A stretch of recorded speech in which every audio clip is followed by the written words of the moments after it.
Hello, everyone. Welcome to the City Crit. I'm the Master Han, and welcome to my usual rigmarole of bullshittery with everyone else. Let's start off with the person who... the person who's most likely to commit a murder, and then we'll work our way down to the least murder-hungry of the lot. And that way I know how worried I need to be. Hi, I'm George. Fuck!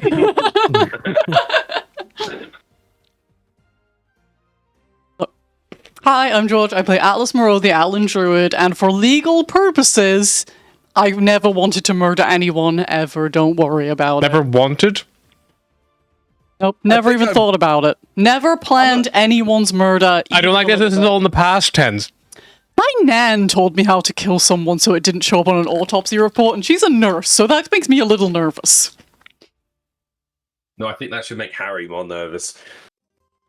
I'm gonna go next because I've certainly thought about it, though I don't know if I actually have it in me to murder. I feel like someone, anyone who's Barry, do you want to just leave our partners and not murder each other? I feel like No. anyone.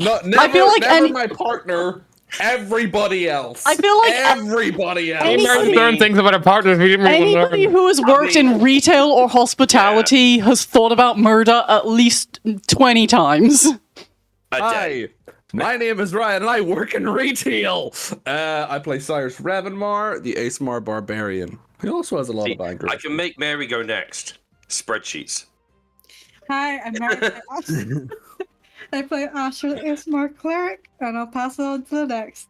Well, I'll go next. I think Ant's the most chill of us all. Which is why he'll be the biggest shock.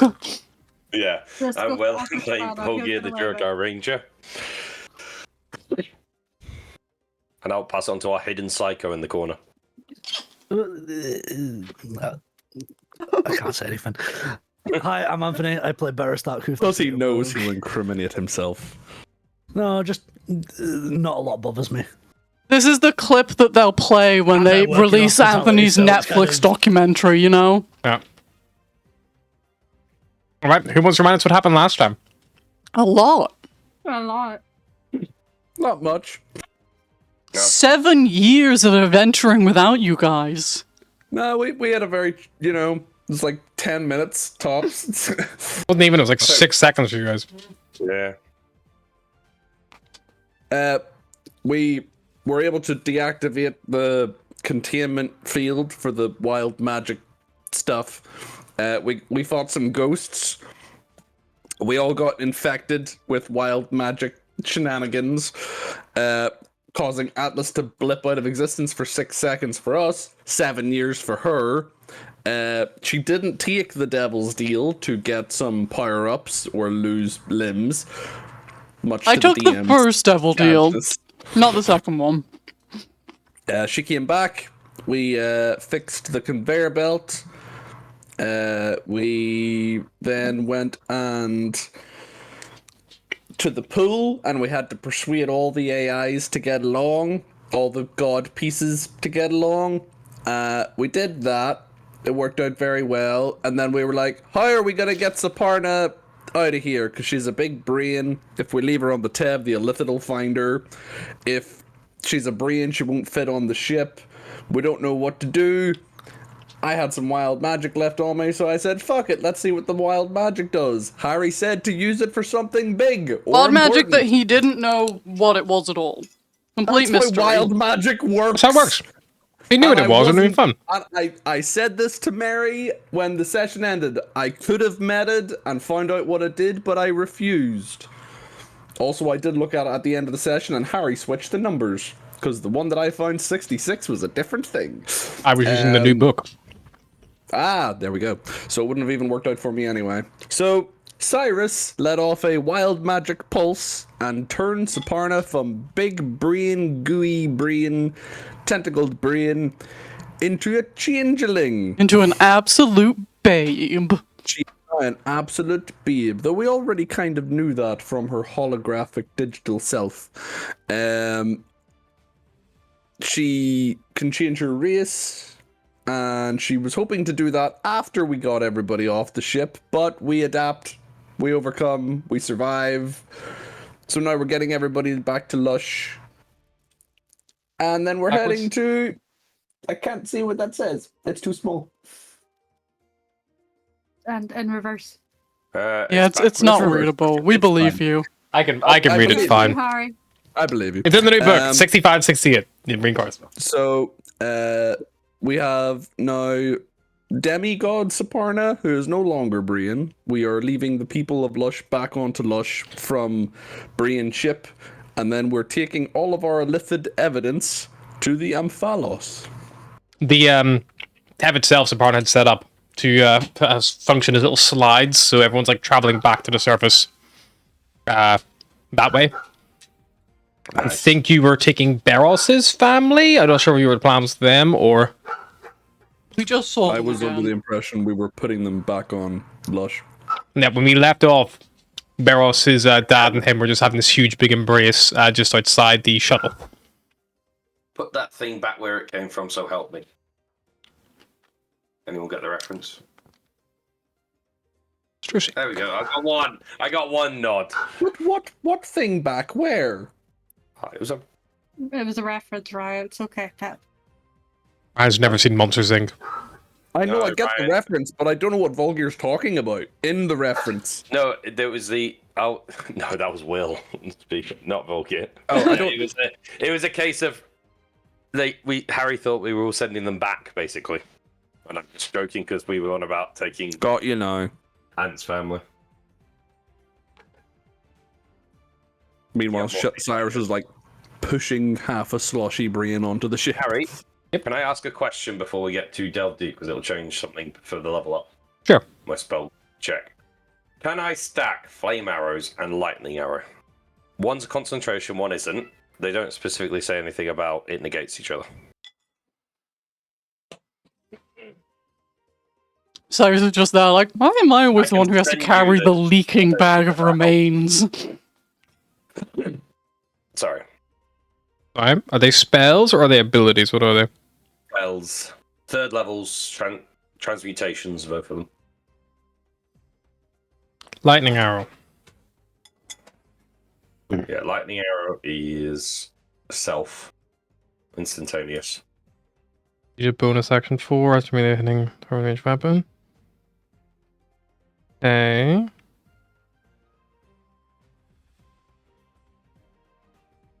And the other one was fire arrow. Yeah. Because My book down so I can actually, flip back and forth between the two and make sure they don't overlap each other. sorry guys. They're wrong. It's all good. I did try and send Harry the things in messages. They just do not like the format in Discord. It's fire arrow? Yeah. What book's it from? Flame arrows. Flame. arrows. Flame arrows, okay. Sorry. It's from Elemental Evil Players Companion. Okay, well, I'm not looking at Elemental Evil's Player Companion, god damn it. Page Flame 156. arrow, 5e.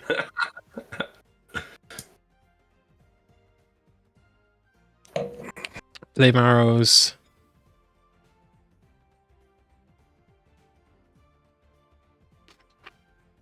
Yeah, that'll be fine. Cool. There's Xanathar's Guide to Everything version. Concentration up to 1 hour, it's an action, you touch a quiver, 1d6 fire damage extra, and it's 12 pieces of ammunition have been drawn or in the spell ends. Yeah, it's fine. Cool. That's the same. Cool. That adds another d6. Between Hunter's Mark and everything else. Well, you couldn't Hunter's Mark because Hunter's Mark is a concentration. Ah, it isn't. Apparently. It isn't so Hunter's Mark anymore. or flame arrows. No, It's Hunter's what it Mark is. isn't, not anymore. So I can use Flame Arrows, Lightning Arrow, and Hunter's Mark, which is 4d8 on the Lightning Arrows, 1d6 for Flame Arrows, and 1d6 for Hunter's Mark, plus the d8 for damage. I believe that's the Ranger version of fuck this guy specifically. They were like, how do we make Yeah. Rangers better?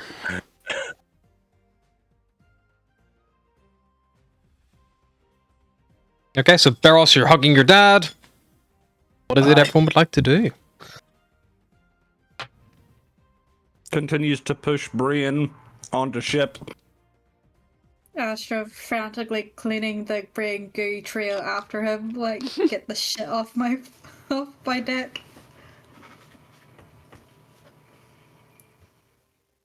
She doesn't want any biohazard. You've, I believe you've you've not brought the main chimera in yet. You've only got the shuttle.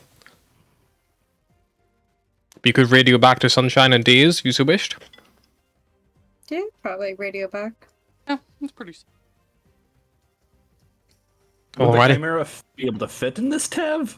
Inside the giant planet, bigger than the planet-sized thing, yeah, it could fit. Don't worry, it's huge. It's huge. You So Parna took up like one room in here, and we could barely fit her on our ship. yeah. Eventually, probably after about like a good half an hour or so, you see the Chimera coming in towards the verdant kind of like grove where you guys are. And as it touches down, you see it opens up.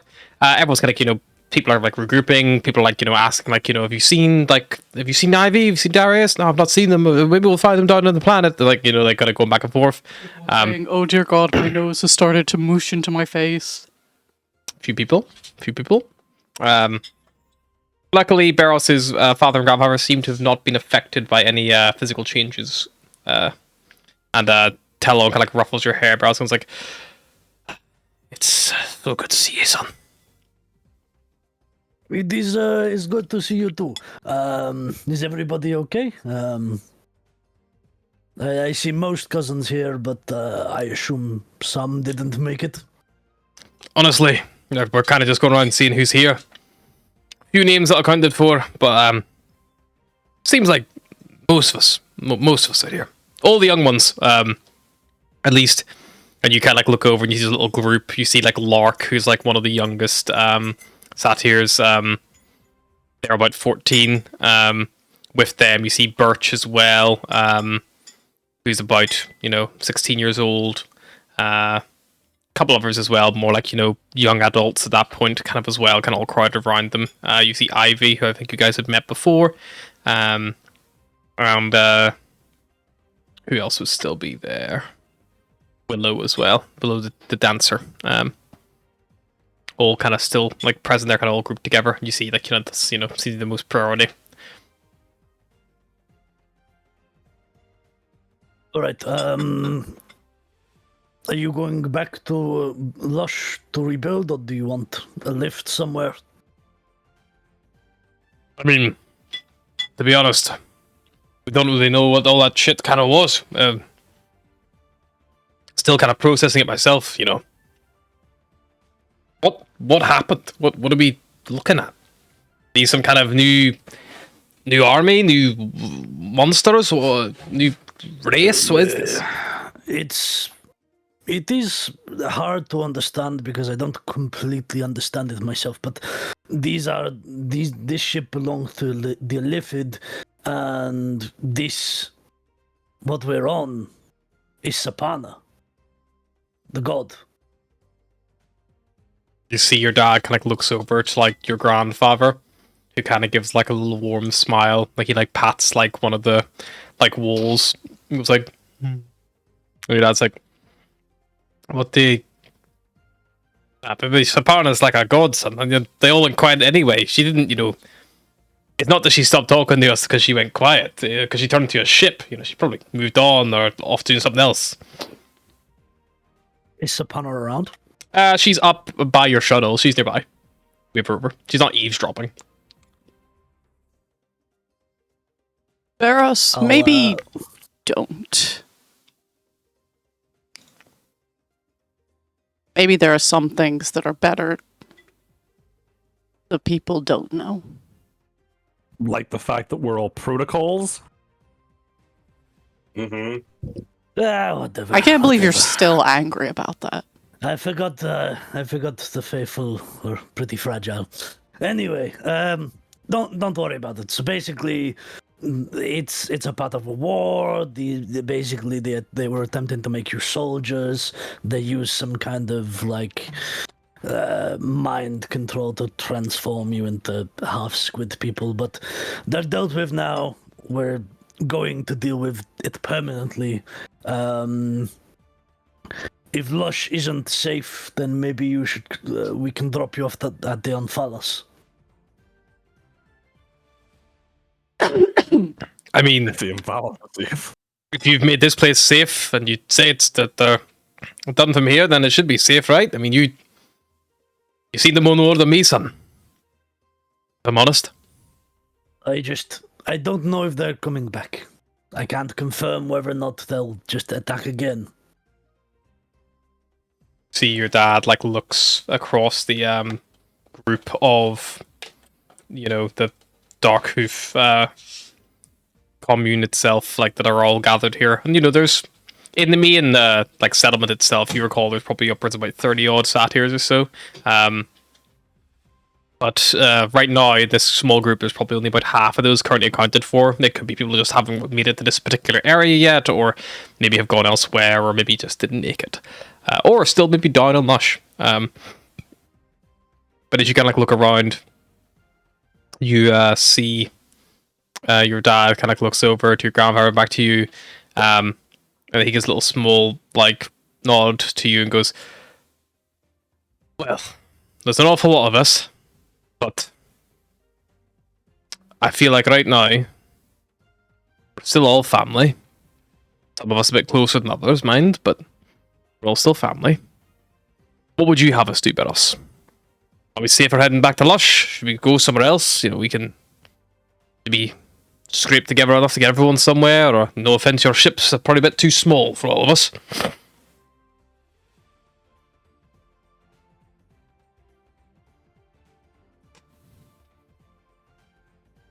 If you use safety in numbers, I think heading back down to Lush would probably be fine. But what I would do is take in refugees. There's lots of people who are going to have lost their homes today, lost their families. Can't afford to be scattered across Lush anymore. Aye, we can do. See what we can make happen. Maybe worthwhile trying to reach out to some of the Archfey, see if we can find a way to actually get the Umphalos to send some help over here. It probably wouldn't go amiss having some, you know, actual security, or maybe some, you know, relief. I don't know what the situation is like back down on Lush itself now, but it wasn't pretty when we left. We're heading to the Umphalos. We'll see about rallying them to send aid.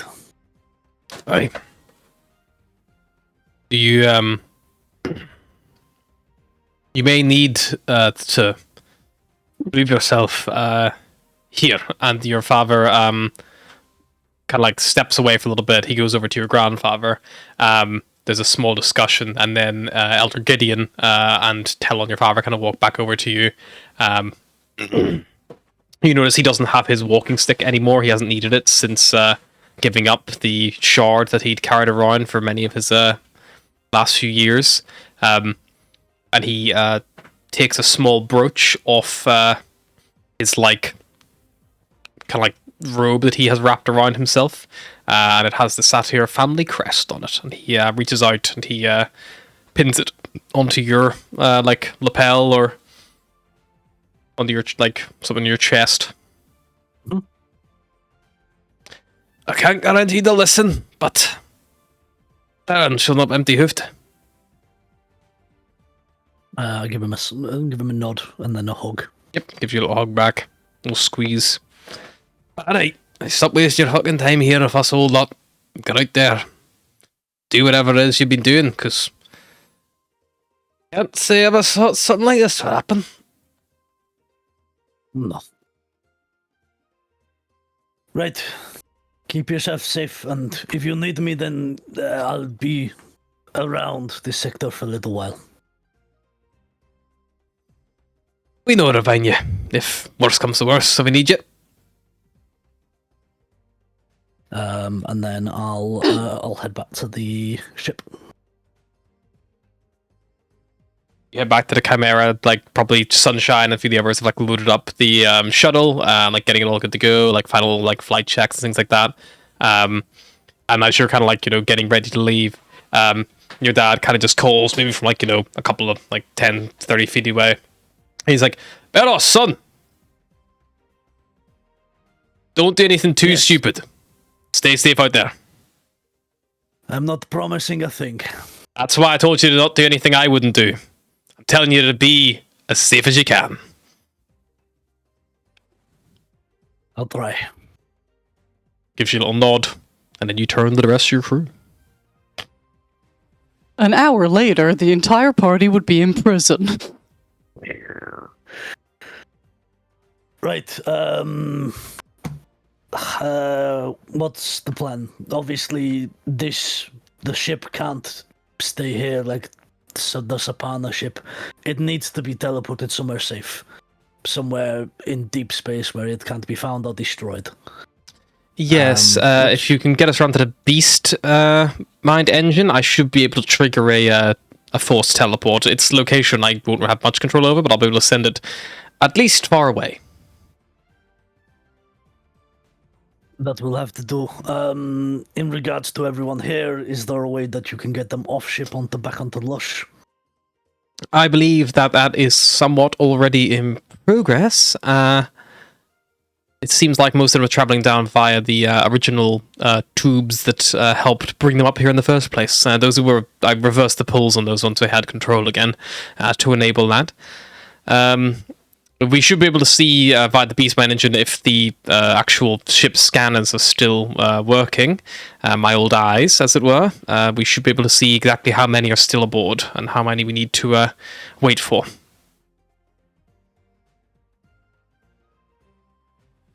Sounds good to me. Any objections? Nope. Sounds like a plan, Captain. Right, get up to the Beast Mind, check the scanners, send this somewhere away, and then get out of here and to the Invalos to get arrested. There are no more threats here. You're able to take the Chimera all the way around to the Beast Mind engine. Probably have to land a little bit short and walk the rest of the distance down this long corridor because it does begin to narrow at that end. You see the dead robotic, like mechanical spider creature, which you again step around. Sapana kind of there with you. Sapana at this point has probably borrowed some of Daze's clothing because I don't think anyone else would have clothing in her size. Does that mean I get my cape back? Yeah, she can give you your cape back. She's not going to stay wrapped up in like a little shawl, like a refugee the whole time. Now she's a, the goth bitch, because that's what Daze That's what Daze has. Daze is probably in her, Daze would be in her, flight suit. So, she's just, Servana is dressed up in, this weird goth attire, and, Daze are you sure you don't want to wear the fishnets? They kind of complete the whole look. And Servana's no, I'm fine. Thank you, Daze. It's okay, I'm just saying. It would look good on the white skin. And then, she goes down. As you see, she moves there is nothing more alien than how Serpana moves, because she's something that does not ever need to have moved in such a way. She's not like a baby, giraffe where they don't know where to put their legs. She's oh yeah, I've seen walking before. Yeah, but everything she does is a little bit, maybe over extenuated a lot of the time. A lot of her movements are more grand than they need to be, as if she's maybe putting too much into them all, as if maybe whatever she used to do before psionically maybe required more effort to think than to do actually just simply do. But after a little bit of time she is able to access the terminals and systems, and you kind of see she primarily uses this strange whatever psionic or divine magic that she has built into her. And she says, it looks like right now there is only not many left, about 150 or so people still aboard. And there are a few of us here, but not that many. So we probably have a little bit of time to wait. Looks like they're all still in the verdant infusion chamber and hopefully following Baros's family's instructions and getting themselves out of here, back down towards the surface. But the good news is, when that's done, we should be able to enable this jump. I'll get it pre-coded.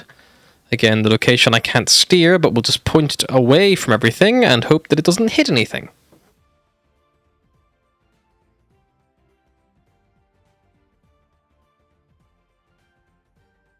Sounds good. Seems like we've got a bit of time to kill while everyone else is still getting off. Anything anyone needs to do or anything before we go? We send it away.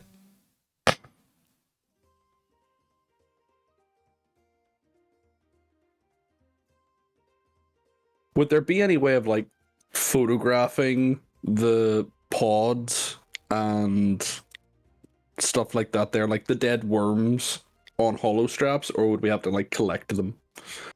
Well, you could collect a little dead tadpole if you wanted from one that. You could just take a whole jar of it if you wanted. We could also collecting a probably dead drag tadpole. a whole pod onto the ship with a little bit of effort. Not that big. Cyrus will get on that. We're bringing half a small, gooey, tentacled, spiky brain. We're bringing Saparna, a couple of dead half-a-lithid, a pod, and a dead tadpole. Yep. Look, the more shit we bring, the more convincing it is, right? The ship is eerily quiet apart from the... You just hear as Cyrus drags a pod to the Chimera. Do you mind, Cyrus? Some of us are trying to think here. I'm working here. Eerily quiet, except for that screeching sound and the muttered curses in Infernal that Cyrus is. Well, everyone else just watches. Vugas is fasted vina for Krishkra. Sunshine and like Daryl are both there, like, leaning him against the wall, and Sunshine's like, "He didn't ask you to help him, did he?" He's like, "Nah, didn't ask me at all." Well, you know, I guess he's learning something. He's just watching him, just like dragging it across. After Cyrus finally gets this pod aboard and the other little bits and pieces, Saparna is able to confirm that everyone has left. And she goes, there is a minor issue, and it's the fact that this connection, we can delay it a little bit, but probably not enough time for us to have a good leisurely walk out of here. We're going to have to move fairly quick once we're good to go.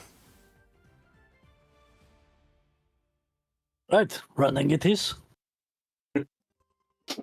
Cyrus, who just finished dragging this heavy-ass pod. Cyrus is probably just like, if you look at him, he's lying on top of the paws, just in the cargo He's already bay. there. He doesn't need to run at all. Right. Well, you all can get aboard the Chimera, and I will give you a head start. All right. I'm not there, but probably best not to leave the god behind. I'll stay with the god. She was my backpack. I'm not going to get on your back if that's what you're suggesting. It's good, because I don't think I could carry you now. It's fine. Beros, if you could maybe get Astra to sending us whenever you guys are actually out, I can get me and Atlas aboard fairly easily. Right. Will do. You guys travel off, head out. You kind of pass by this, like, all the strange things you've seen here. The flow conduit, the large run of corridors of these, like, pods that are now all empty. The trap beast altars, the large grove with the beautiful green tree where the glowing light no longer emanates from. The snowy grotto, the big kind of like central like open space that kind of runs right through the center of the ship. And as you fly out the top of the ship, passing by the holy symbol of Saparna, kind of like floating there above it, you get a little bit clear.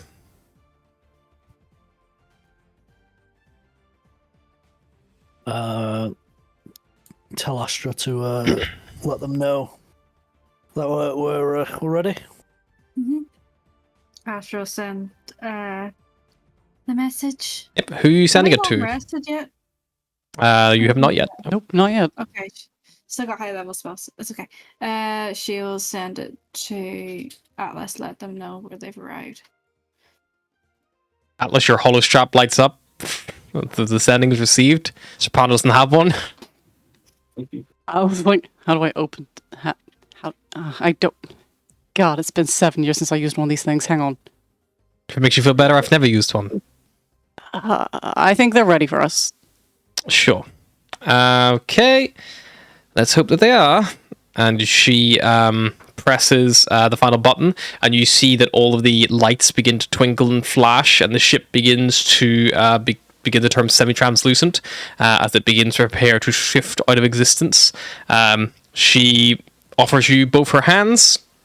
Palms facing up. You take her hands, and you appear with a flare of like flowers and leaves kind of all whooshing around you, standing in the middle of the Chimera's cafeteria, as she has plane shifted the two of you onto the Chimera's plane. Those of you in the cockpit, maybe who spun the ship around, have a look. You would watch as the huge, big green vessel with its like large, like glowing eye, no longer twinkling anymore, above Lush, flares, but for a moment as it kind of glows intensity, and then all the lights just disappear and it just vanishes, leaving nothing but empty sky and stars twinkling in its wake. You are all back aboard the Chimera. And the Saparna's large home is no longer there.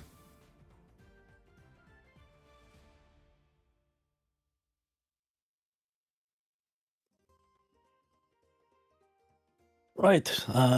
We've got a few bodies to extract. So, who wants to get on an Expanse suit and go fishing? I can go fishing. If you require someone to go fishing, I was once top of my fishing class. You can assist. I'm sure Cyrus could do with a little bit of help. And basically, as they get into the cargo bay, I'm gonna basically like cut it off, like section it, so I can open the cargo bay doors. You can airlock it, have them flow out and Why does this basically go feel like retrieve- if it was a video game, this would be like a quick time event? Like a mini game, you know? How many half illithid corpses can you collect? Okay, so you start searching around. I will require, probably from the pilot, whoever that will be, to make You want a pilot? Couldn't we just take the shuttle and just fly beside the bodies and just pull them into the shuttle? If we both put on Expanse suits, we can open the side panel door. Cyrus, why are you only saying this now when we are on the Bombay doors of the vessel? It just occurred to me, okay? Like, why try and pilot the entire Chimera? Let's just use the shuttle. Well, I mean, it's certainly an option. Do you know how to fly the shuttle? Because I sure don't. I'm a little iffy, but Volgear could help. Oh, am I allowed to fly the shuttle now? Don't you fucking sass me, boy! Sorry, Cyrus. I think there's some static over the line. You're just going to have to do it and let us know when you're done. Is he crumpling a biscuit packet into the microphone? No, he was probably eating several biscuits through the packet while speaking on the microphone. That would explain things. He is part goat.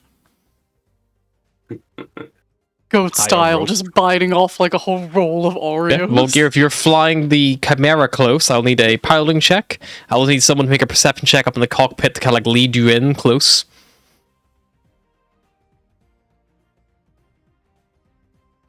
I don't remember what the bloody thing was on it. Is it just Dex. a dex plus thing? Plus your proficiency. Plus your proficiency in space vehicles, if you have it. It's the same as my initiative. That's what it is. I knew. So it's a 26. Right. Hey, you're able to really closely like get the ship in close to one of these bodies, just like slowly floating away with the basic momentum from Expanse, just being jettisoned out. Moving fairly quick, probably good, like, 10, 20 miles an hour, maybe, through the Expanse with no air resistance, just traveling along. But the Chimera goes much faster and can easily overtake.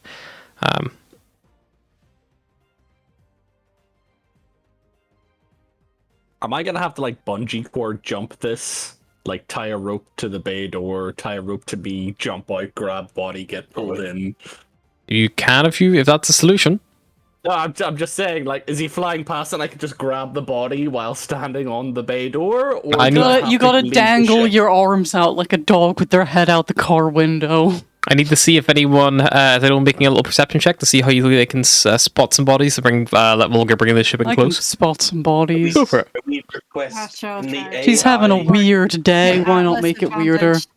the I AI only got an 11. I rolled a You 2. can have the advantage. Astro will help. Atlas is having a rough day, okay?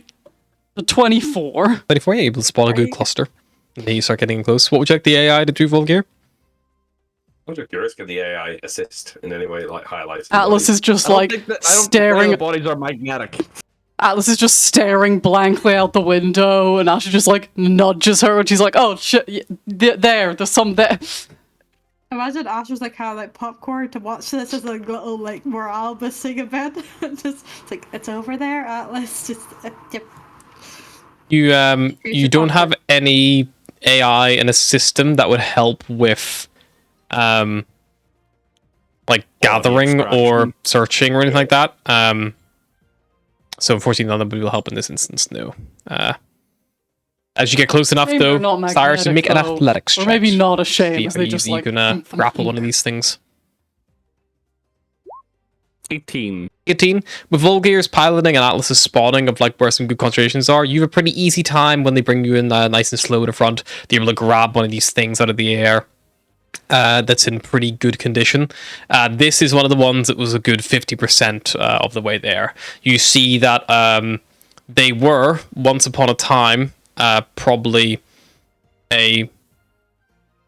maybe a berry, you think? They're quite small looking, which makes it kind of easy to get them. Once you get a hold of the small form, they're not like, weighing you down or, at risk of like carrying the momentum onwards. It's going to knock you off kilter.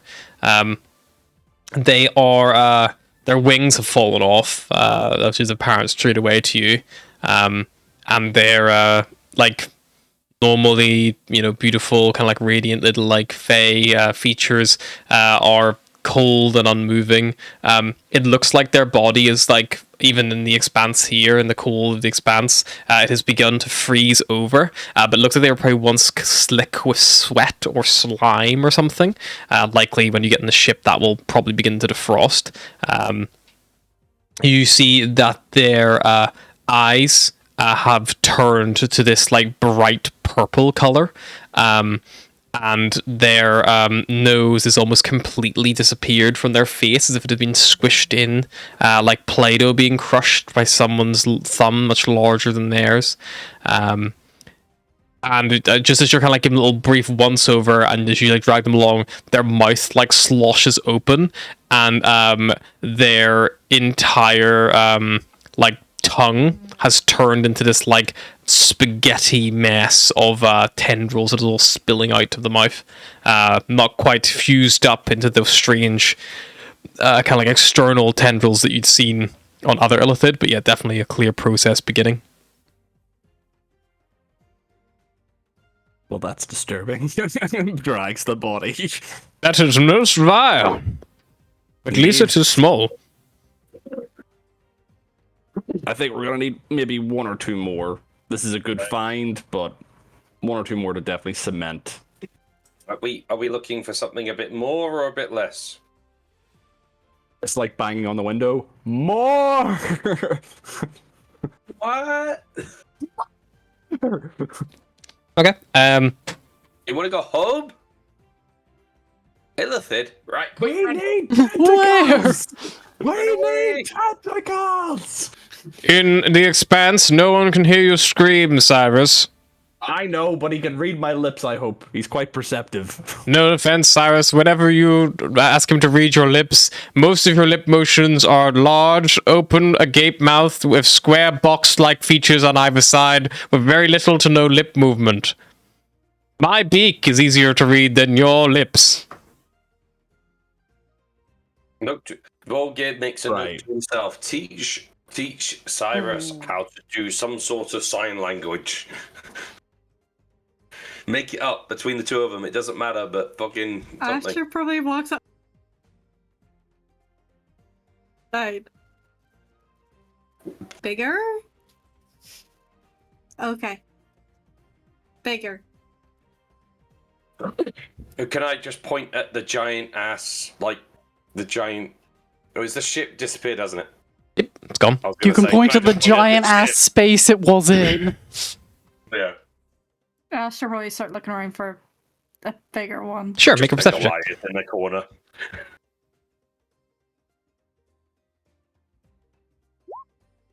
It's a 22. Looking for bigger is not always more difficult. You eventually spot what looked as the remains of a centaur floating through the expanse, so you can go check out.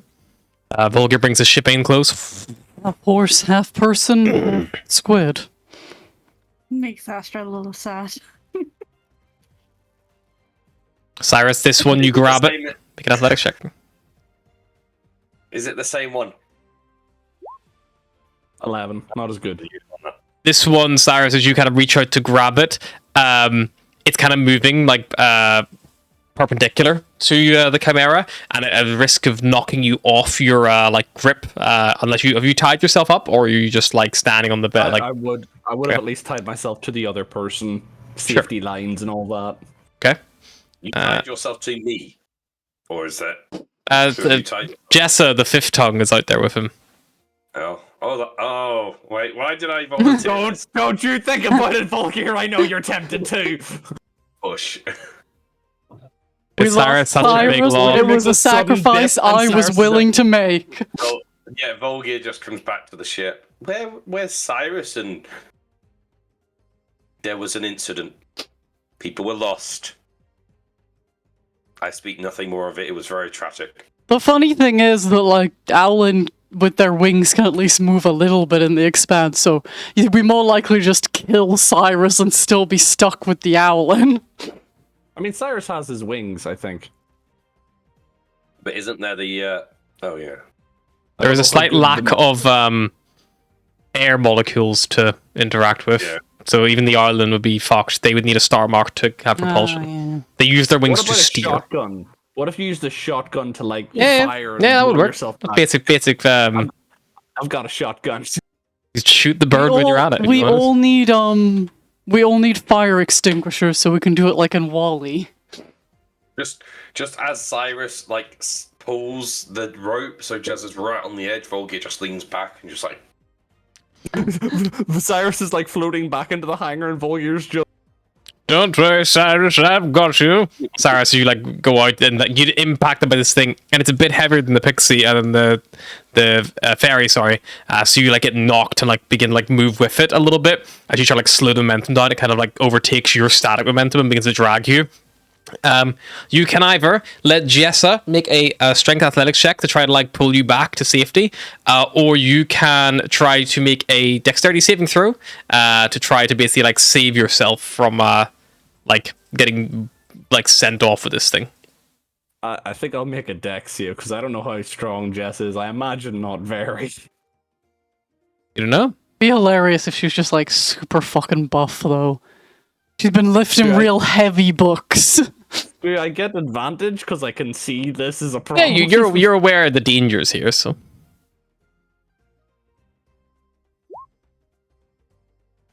12. 12. You try to save yourself from this thing, and like try to rely on your natural instinct. You try to hook your foot underneath the ramp, but it doesn't quite catch it, and you start to drift off. Eventually, the line is at risk of going taut, and Jessa will call out, "Waiting for you to do something, Cyrus. Is this happening, or do you require my assistance?" Help! I shall help you. One moment, please. Jessa, what was Jessa going to do? Try to help Cyrus. Jessa produces a small bit of... she gets the rope, plucks a small bit of twine from the rope.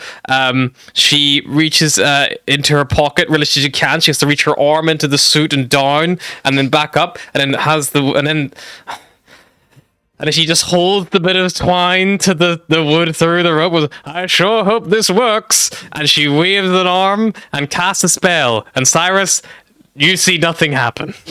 "Don't worry, I'm helping. Now, little one, I need you to help me pull." You see that Jessa begins to start like puts both hands on the rope with you there. It's like, I'm now beginning to be pulled by the mass of the centaur and you moving into the expanse at some speed. But don't worry, my friend here is going to help me, as is my other friend. And then they cast another spell, and a little blue hand appears and grabs onto the rope, a little spectral hand. It's Oh like, no, they're don't not very worry, strong. we've got... Can I cast a Dragon to like grab the end? It's the expanse. Can he breathe without air? Oh. I How can mean, he you just breathe stay- with no air? He could hold his... Barros closed off the hanger. Yeah, Barrows did airlock these guys out here.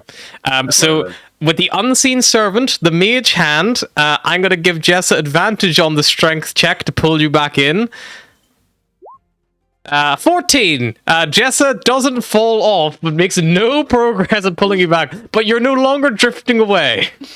Can I inspect the centaur's face to see if it has more tentacles than the fairy? Sure. Yeah, you clamber over a little bit now that the momentum's kind of stopped you. You're not risking being, like, drifting off anymore.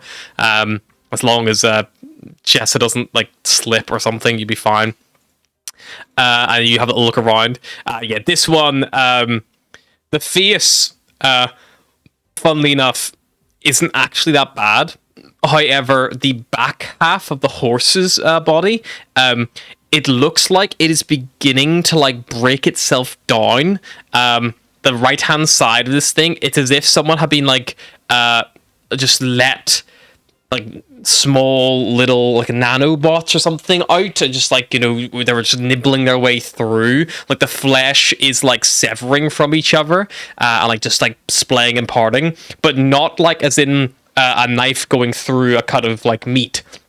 It is literally as if like hundreds of little small mouths taking tiny little nibbles out of this thing, and it's beginning to break down. Looks like the process probably was halted about just over the halfway mark. But yeah, this thing's all like sinewy and like stretched out, because obviously it's not like a perfect clean cut, so it doesn't like fully like, it's not like it's like a clean cut halfway. It's like almost half fully there, and it does go a bit through. And you kind of see it's almost like Swiss cheese, like the deeper into the actual meat it goes, as it's separating off the rear. Swiss cheese. Yeah. It's separating off the rear like legs from the body that it deems unnecessary. It's definitely grosser, but I don't think it's actually more elithided than the fairy. So maybe this one's not worth it. What's that, sir? You want to leave that one? Yeah, I think so. Can Cyrus kick off of the Yep. body and try and push And it starts himself floating back out into into the thing. You float back. Oh no, careful, you're going to hit James. And you pass through this unseen servant. James, no! He was inside you. That was his first time. Mazel tov. Well, James, it's not often an unseen servant becomes a man. Goodbye, you're dismissed. you see nothing happen. Like, there's no visual reference that anything was ever there. Cyrus will like tap his headset and just message the cockpit, I guess, the bridge. Yep. We need a more elithid body. Bigger, not necessary, but more elithid. Hang on a minute, you could do that the whole time, and earlier you were doing the strange hand gestures and yelling at the window? I find the button on my suit. My god, you are an imbecile. Next time, can we all agree? Next time we find a book, instead of giving it to a chimera, we need to give it to Cyrus. I think Sarah's going to need more than a book, and she starts Like looking at that was sunshine level of. This is Cyrus trying to think of. This is Ryan trying to think of ways to make this easier because it's hard. Okay, 17 perception atlas. You look out. Pastor as well looking out. You even see there is another body quite far away. It's a satyr. Probably quite far out, and maybe it's one of the last ones you kind of see in this kind of direction. Obviously, as they get further and further, they're all getting more and more spread out, like literally the Big Bang Theory. As they kind of like distance themselves. But you see there's a great uncle once removed. Yep, you see a satyr right there, kind of on the edge. You bring the ship in close. Cyrus, you ready yourself to reach out and grab them? Make an athletics check.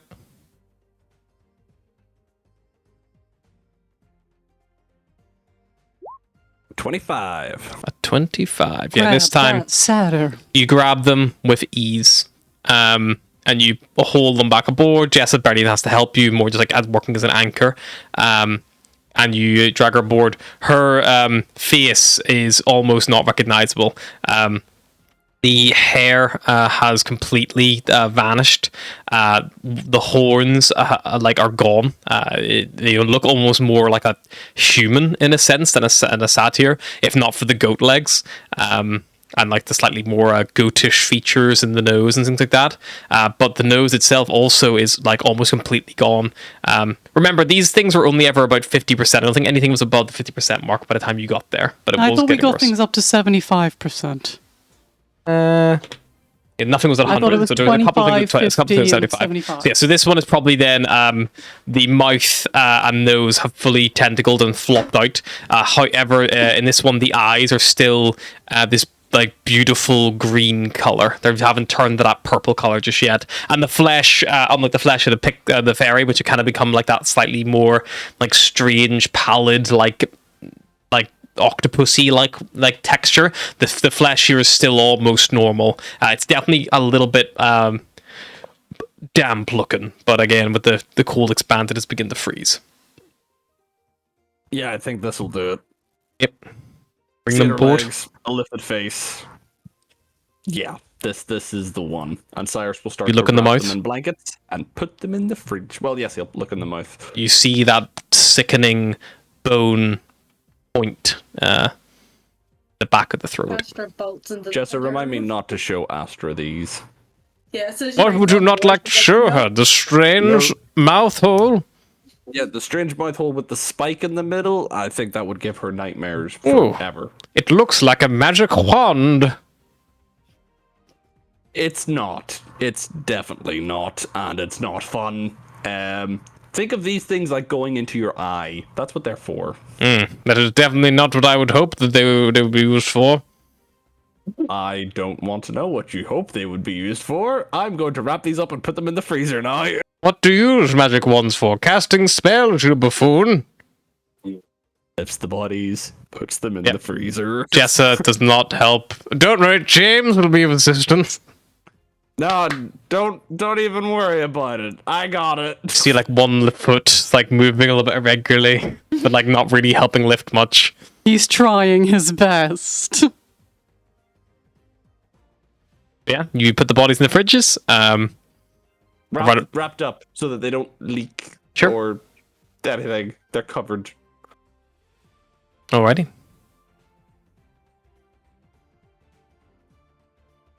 Close the doors, unseal the hanger, get out of suit. Has a shower.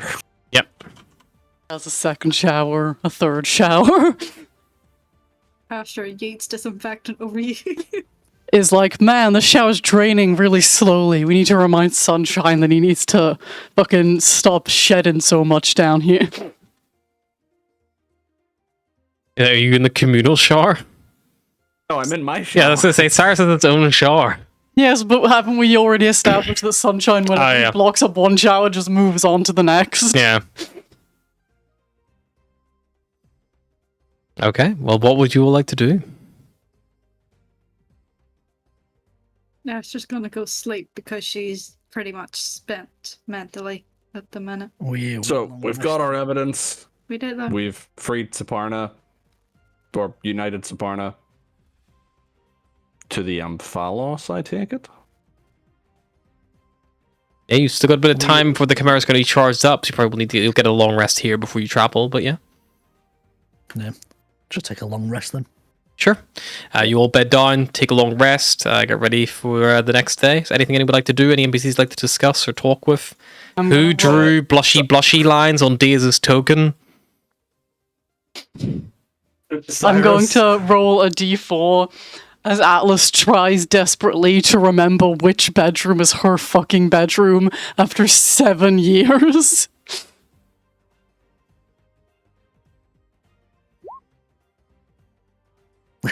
Is that good or bad? Depends how she's numbering them, I guess. I'm assuming that that means she goes in the first door she sees, Okay. which would probably be Astra's, I imagine. Okay, coming up the you stairs. walk in on Astra and Diaz. Ash is probably conked out of sleep. Like, you think you're gonna be traumatized, but Ash is just passed out. Diaz just like watching like TV on her holostrap. Nope. Worth a try. Atlas will spit on her heel, go back in the hallway, try immediately opposite. Okay, there's just you hear a shower running in this room. Okay. Guess that's not mine. Okay. 50-50 split. Pick one at random. The funny thing is, Volgir still has a lock on his door because Jess is on board. I was gonna say odds he's it's probably- Vulgar, even it's Atlas, so she gets in a room, she's like, Probably also- this feels like my probably room. also This a pile feels of books. familiar. Pile of books There's probably a outside. pile of books outside There's a faint Volgir's smell room. of chimera. Yeah. So you probably can tell because Volgir's piled all the books off his bookshelf. Well, I imagine outside there's the room. all the shit that Atlas has but doesn't take with her on every fucking adventure.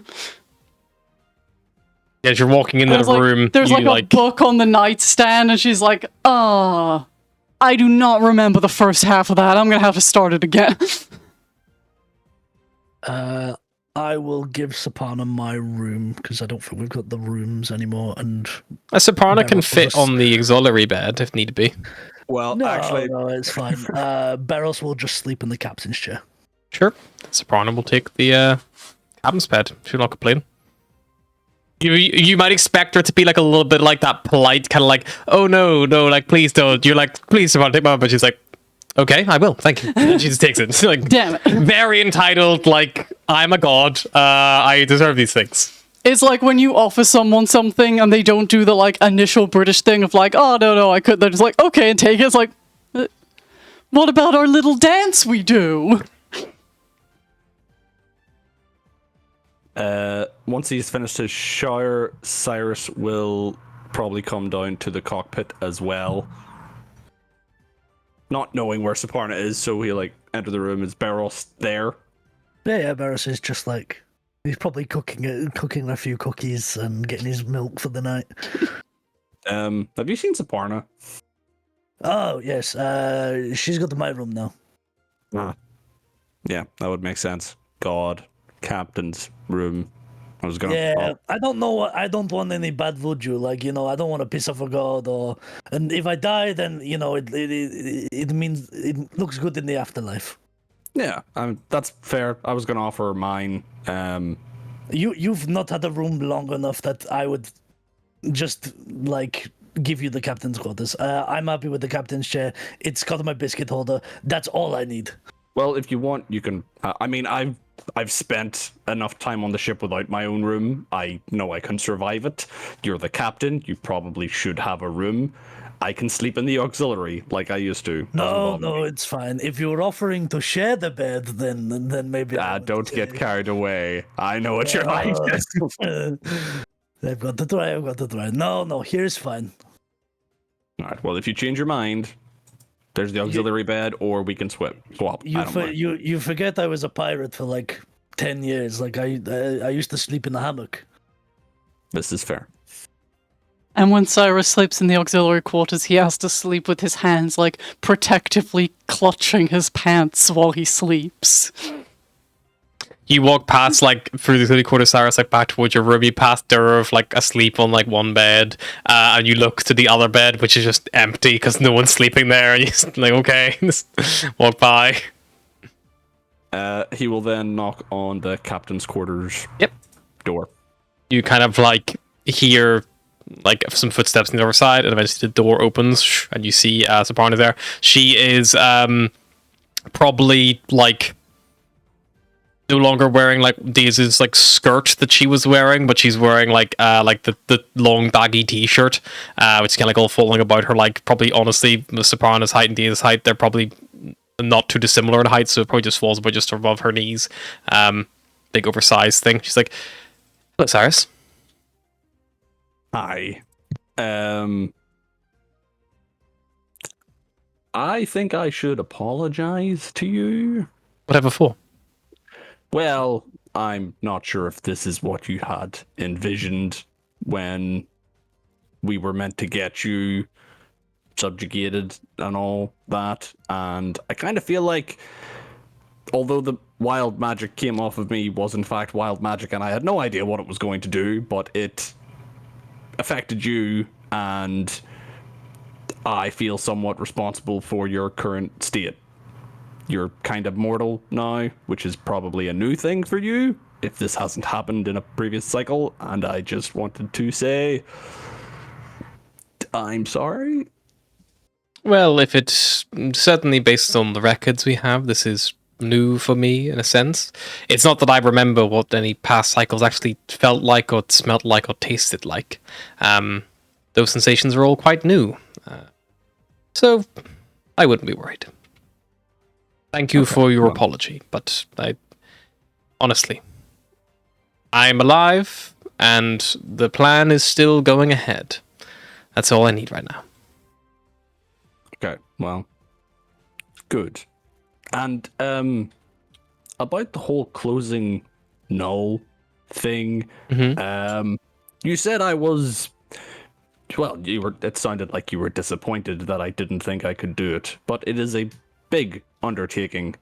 I am willing to try. I believe you believe I can do it, but I just want to say that I will try my best. Good. You'll need to. It's by no means an easy feat. But I was kind of hoping you would have some kind of blind confidence or arrogance to help carry you through. It might have made it easier than facing the harsh reality of what it's going to be. Yeah, I don't know what the other Cyruses were like, but confidence isn't exactly something that was beaten into me. But I'm sure you probably know that through some stretch or form. You recall that I've been around you for almost as long as the rest of this crew, with the exception of a few new additions. Yes, of course. Different form and all that. Yes, I can see a lot less, at least of this ship for now. Well, just wanted to say that I will try not to let you down, which you should take as a major compliment because I would never say that to any other god. I appreciate it. Well, I'm going to lay on a bed now and stare at the ceiling and see what happens, because I don't know what sleeping is. Me every goddamn night. Just try and, like, empty your mind. Don't think about anything. Close your eyes. It should come naturally to you. You and me will, even though I'm in this form, we perceive the world very differently. I might be able to share it with you, but for a moment. And you feel something probing at your brain, Cyrus. Do you resist? Oh, you're getting probed. No, I'll let her probe me. You willingly let Saparna probe you. You just feel a wisdom saving throw. And you are Fucking under slut. the effects of... at first, you know, because she's being very obvious, she is detecting your thoughts.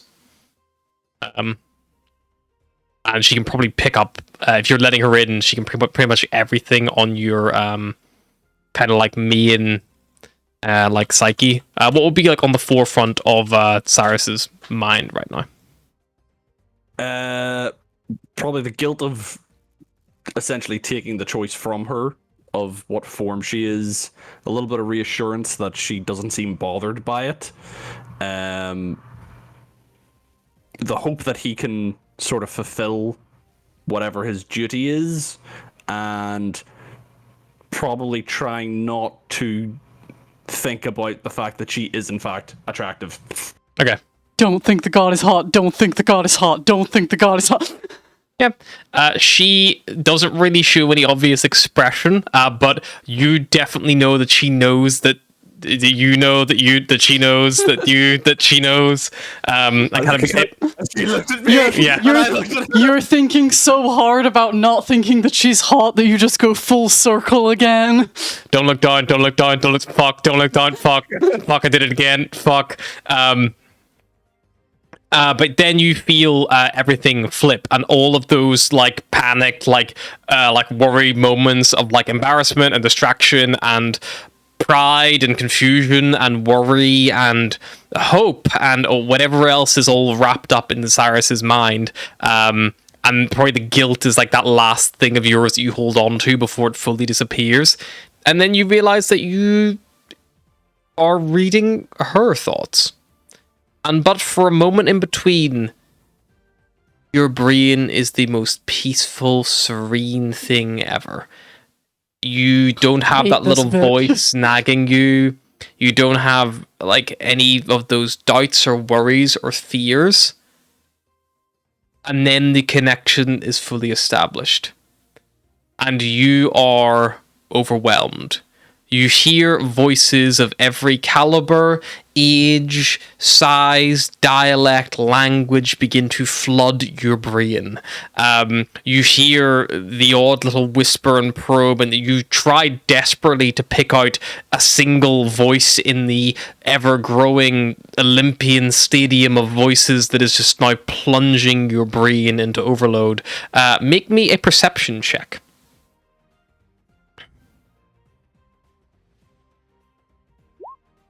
12, not very perceptive. You hear one word over and over again, and that is probably because in every language the word is the same. But you just keep hearing Sapana, Sapana, Sapana, please. If you Sapana, Sapana, Sapana, Sapana, I know, Sapana, Sapana. Just, Cyrus, you are going to take 14 points of psychic damage as the mind of a god temporarily overwhelms you. Luckily, Soprana is conscious enough that she then immediately seeing you wince and shy away, she severs the connection, and for a moment your brain once again is just that beautiful, serene, calm tranquility, and then the pain hits you of the reality of falling back into your own mind and all the doubts and things, and you see she like reaches forward a hand and she's like, dear, are you okay? That was a lot. Yes. I can't say that even I can drown them out fully, but I can adjust the volume dial in a way.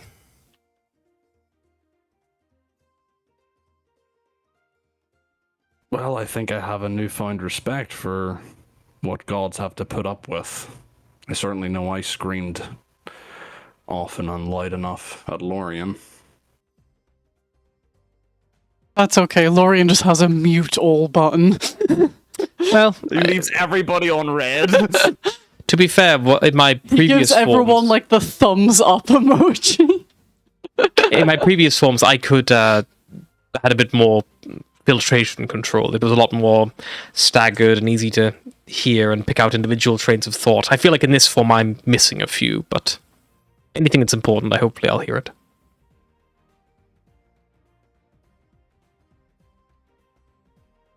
Right. Well, I should probably let you rest and also get some rest myself. Thank you for sharing that with me. And I hope you enjoy being mortal for at least for what it's worth. It's not all terrible. I'm a very poor example of what it's like to be mortal. I'm looking forward to sampling the new experiences. Well, I will let you start with sleep. Good night, Sparna. Good night, Cyrus. And then he Close the heads to door. bed. Yep, you head up to bed, you go to sleep. Anyone else need to talk to anyone, do anything? Volgear hears a book open outside his door. Sultry turning of pages. I like to think that Volger is like fast asleep. Someone opens a book anywhere on the ship and he's just like, Right. I'm up. Right, Volgear is not going to sleep the entire night. Because he heard a book open outside his door? Yeah. Okay.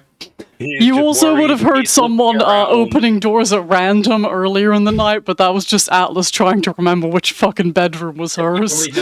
He's probably heard the doors, the book. He is now scouring his room for every piece of paper, book, and just throwing them out the room. It would have been so much funnier if Atlas had him tried his door, because he would have just like startled, woken up, and like, she's here. It's happening. The locks are holding, are they? After you kind of like are like shoved awake a little bit as like you feel the bed shifting as Dee is kind of like lays down next to you, and like as you like line look over, you know she's got like a book and she's like reading a book. You don't usually read books. Well, you know, Vulgar's like dumped some kind of like, I don't know, charity bookshop outside of his door. I figured I'd have a look. It seems to be just instruction manuals for hollow straps. It's quite boring. It's Vulgar's books I'd expect, so he's thought, yeah. There was one there that looked like maybe just like the ship's ledger of all the stuff we've sold. He's made a lot of money. Are you aware of this? He's made a lot of money. I know. It's a good thing that paper money isn't a thing here, otherwise he would have had to throw all that outside the door as well, you I know? feel like that might be the one thing Vulgar keeps in his handy sack. Does he travel through all paper, or is it just books? He's not taking any chances. No one knows. Every piece of paper. Are we going to do the Jessa roll of the night? Yeah, I think we have to. I feel like even though Vulgar has put the ledger inside his bag of holding, he has locked the bag of holding in the bathroom, locked the door. Who would have literature near them while they sleep?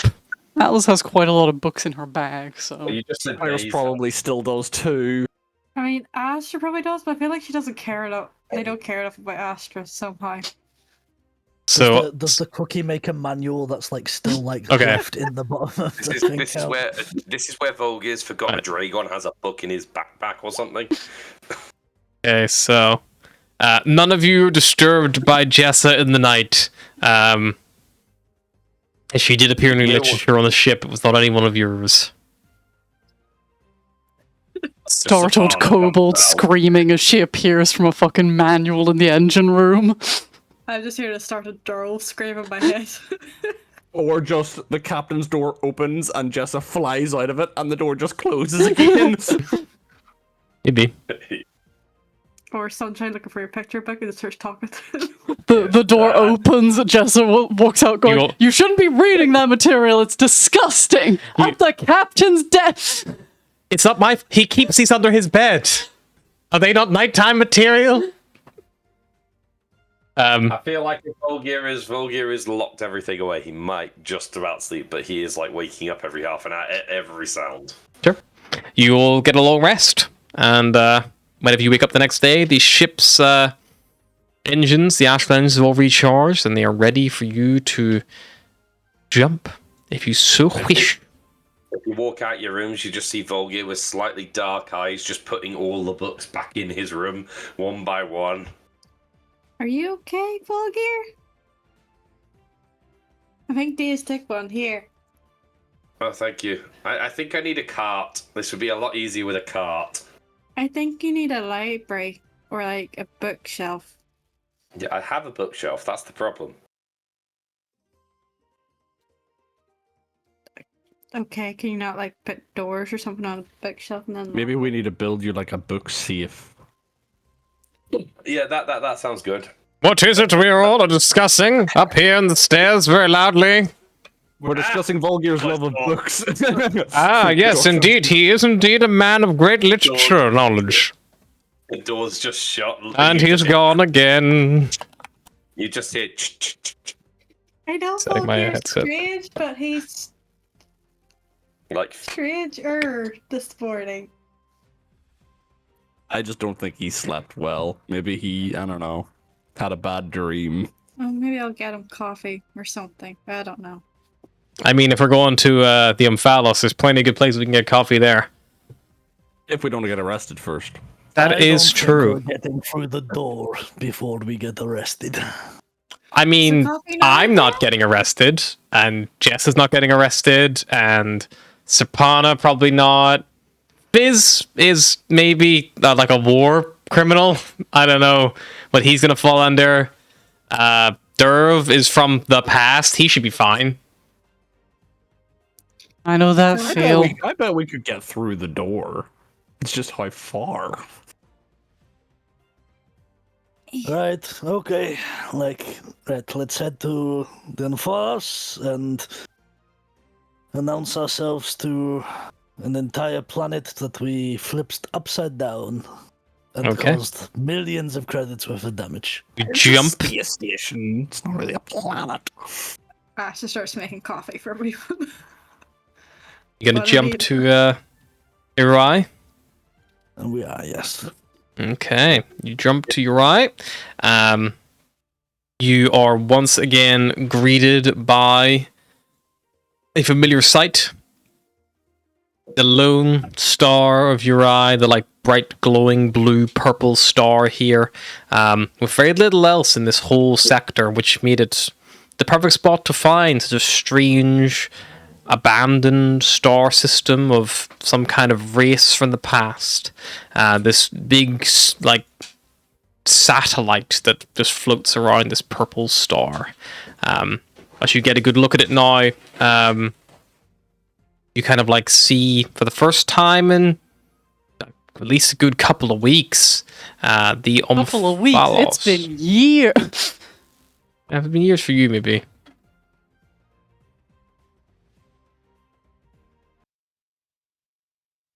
But yeah, you see the Omphalos, the large central eye that you have, you recall in the middle, and all the districts kind of branching off around it. As you kind of like get a little bit close as you arrive, you are, deep in amalgamate space now. I would need your navigator to make a little navigator's check, please. And I would also need a couple of D100 rolls. Cyrus is co-piloting while Volgir is locked up in his room. He's trying to train himself on piloting, but letting Barros do most of the work. Volgir probably came out of his room, immediately went straight for the coffee, instantly downed one cup. Can I say that I finished up my last 5 days of piloting while I was away for 7 years? Sure, Yes. that makes sense. Oh. Finished up her last 5 days of piloting, even though it took way longer because the ships were like, it was like going from a fucking an automatic back to a manual. Atlas like sits in the cockpit and goes, "My God, there are so many buttons. Where are all the levers?" I will say, Harry. Yep. If these 7 parts of alchemy don't do anything, Now they do something. You keeping track of the days? I am at 471 out of 1,016 hours. Yeah, good 1,600 hours. That's dedication Yeah. right there. You're nearly halfway. And then when you finish it, you're gonna get a really useful like potion recipe. Yeah, exactly, that's what I'm scared of. It'll be like a love potion, but it'll be like a snake oil salesman thing. Like, damn it! It doesn't do anything. Or it, makes everyone fall in love with him, an issue he's already dealing with on one front. I'm adding about 4 hours every night because I'm imagining 4 hours and then 8 hours sleep kind of thing. Yeah, if you're on the ship as well, you probably have like a good bit of time, a lot of downtime when you're actually on the ship itself. Kind As long of as you're hanging not, out. yeah, when you're not like out Shut. and adventuring, like it is a lot of waiting around and traveling and things like that. Like it's the type of thing, honestly, where whenever you're not actively flying, if you're sat in the co-pilot seat, you could literally have your fucking feet up and be reading. Like you don't need. You only gotta jump So into for action waiting when, for shit 24 happens. hours kind of thing. You can go, oh look, I'm reading for 24 hours, or if we go shopping, that's Yeah, you only would still need 3 8 hours to sleep, but like yeah, you could dedicate more time to it if you so needed. kind of thing. Yeah. I've literally just been adding 5 hours every day. The That's general it. rule is like you can't do anything more than 8 hours a day of like something specific like that generally. So it's like 8 hours a day is your kind of like cap, because at that point your brain stops absorbing information, like that kind of stuff. Or if you are training with a sword, you get tired or whatever it is. So it's the same kind of thing. Or if you're learning a language, it just stops going in at some point. That's generally how it breaks down in the mechanics. How many days / hours is it to master something? It depends on your intelligence score. And if you have an assistant, like a helpy, You normally need an assistant to learn in the first place. So basically, to learn something, you need someone to teach you, or something to teach you. So it can either be a person who knows it already, and then they can show you, or like a book, or like some kind of training module or system, or whatever that is. And then the time and cost taken is just kind of like buying materials to like practice with, or whatever it might be. And then it takes a certain number of like weeks equal to your intelligence modifier, something divided by something. There's an equation. It's not like a quick fucking fix. I think it might be like a number of weeks. It might be like 30 weeks minus your intelligence score or something like that, or 20 weeks minus your intelligence score. To like learn a new language. 30 weeks for Cyrus because this intelligence modifier is 0. Yeah, whatever it is. What are you trying to learn? Are you trying to learn piloting? He's trying to like train so himself on learning piloting. a new skill. Like, it's the same as that. You can't learn skills, but you can learn tools and you can learn languages. They can be learned. But yeah, you can't learn the new skill, unfortunately. They're only from your class level ups and feats.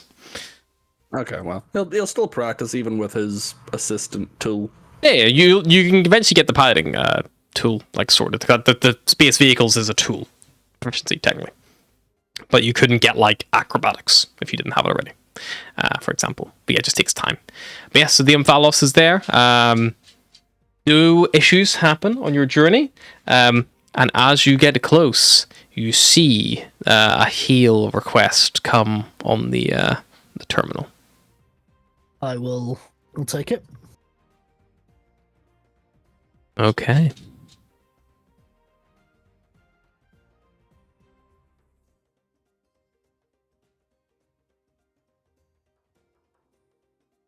You weren't arrested, so should I hide?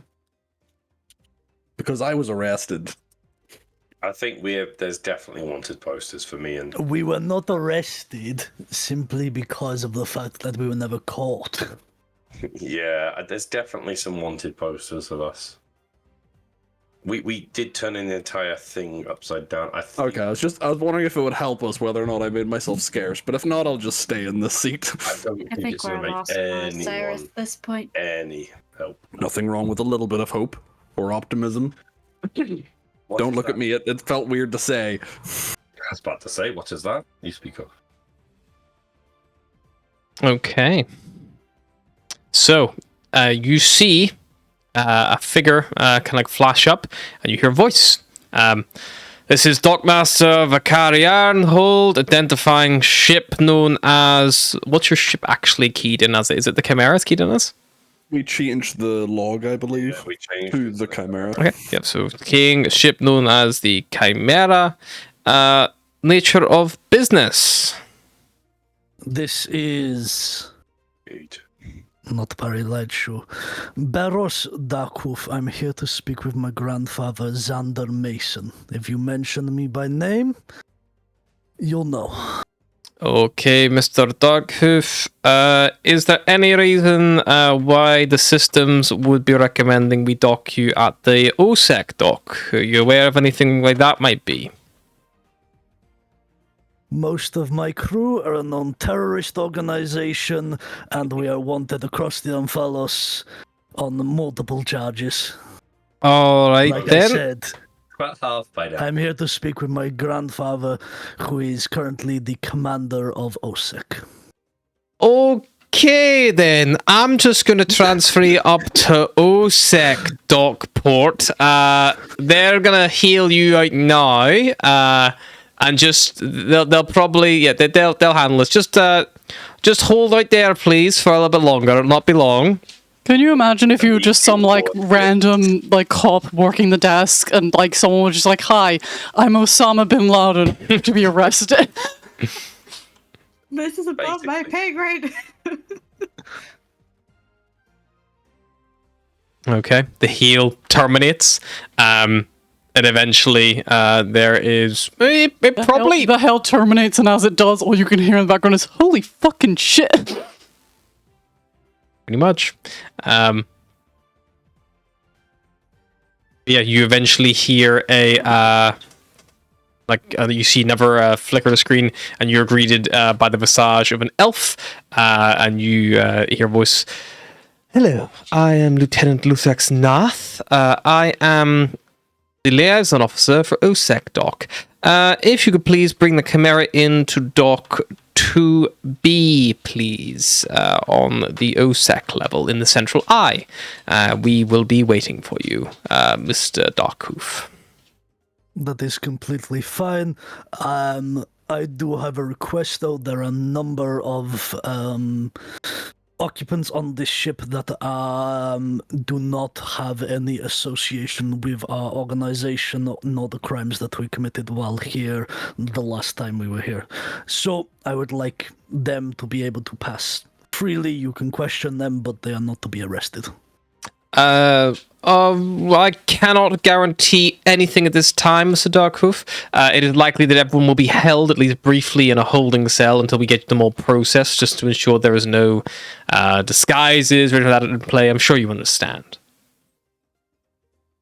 Very well. We will try. I give you my word that I will try to make sure everyone is processed as quickly and as fairly as possible. And we will do the same. Perfect. Before you come in, it is procedure to be subject to a scan of your vessel. However, we still do require your consent if you're happy to give it. That is fine. There is a number of things that will not come up on your scanner. These are evidence items that we wish to request to show or present to the council. They're not illegal. They're not gonna come up on your scanners. Very well. Instantly on scanner. You kind of like see like the whole ship like act like a little like grid goes through. You hear from Sunshine, be like, did they see me naked? I feel like I got saw naked. Sunshine, you got so naked this morning. You came into the common area wearing nothing. Oh yeah, wasn't that epic? But yeah, you have a moment's pause, and then the connection kind of reestablishes, and Lorax, sorry, is like, and Mr. Darkhoof, just to confirm, you're aware of the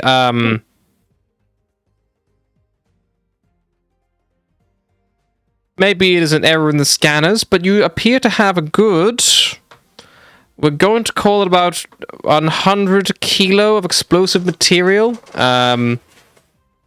in your hull lining. You're aware of this? Is this some kind of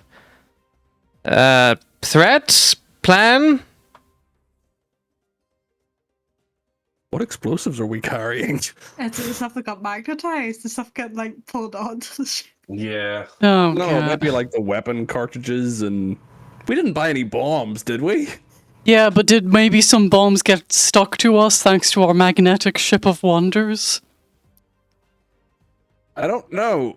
You see, kind of very quickly, off like the left side of the ship as you look out, there's like another like slightly smaller tab, probably a little bit bigger than the cottontail was, like kind of like pull up alongside you, and the other side, like another one, like full blown like Alice military will escort. turn to everyone and be like, I'm sorry, it's been a few years. Were we smuggling explosives?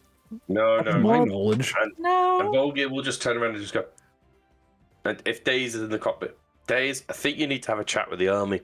Their response time seems to be remarkably slow at the moment. Well, if it makes you feel better, there's still 4 out behind us that have had us in a weapons window for the last 5 minutes. That the explosives we were unaware of. It's not a threat, just something that we happen to have picked up along the way. Cyrus, you feel something tug at your like leg. I look down. You see Fizz. Yes. Cyrus, What is it?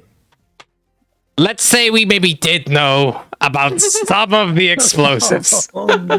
God damn. Hypothetically, Are these used for mining purposes? yes.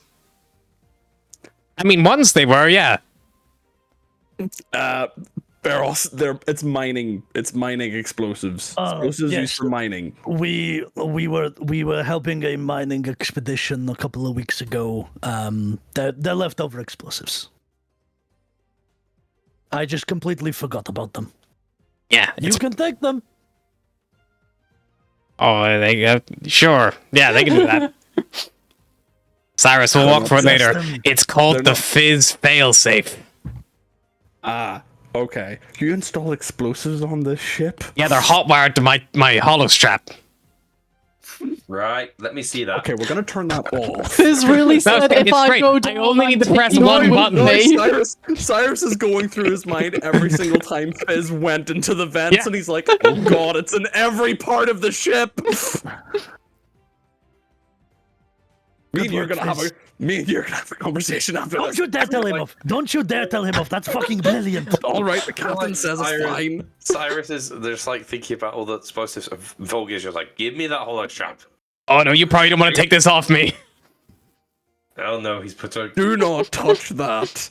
I'm just imagining if we hadn't found this out, like at some point someone steals the Chimera, we're watching it fly away, like fuck, now what? And Fizz just presses a button on his hologram with the whole thing, just like it's like holy shit. If they can, we can't have it. No one can.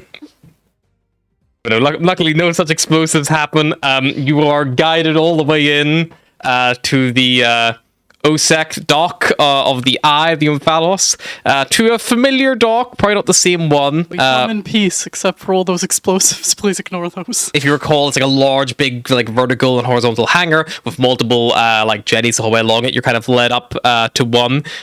Whenever you get there, you are greeted by people in OSEC uniforms.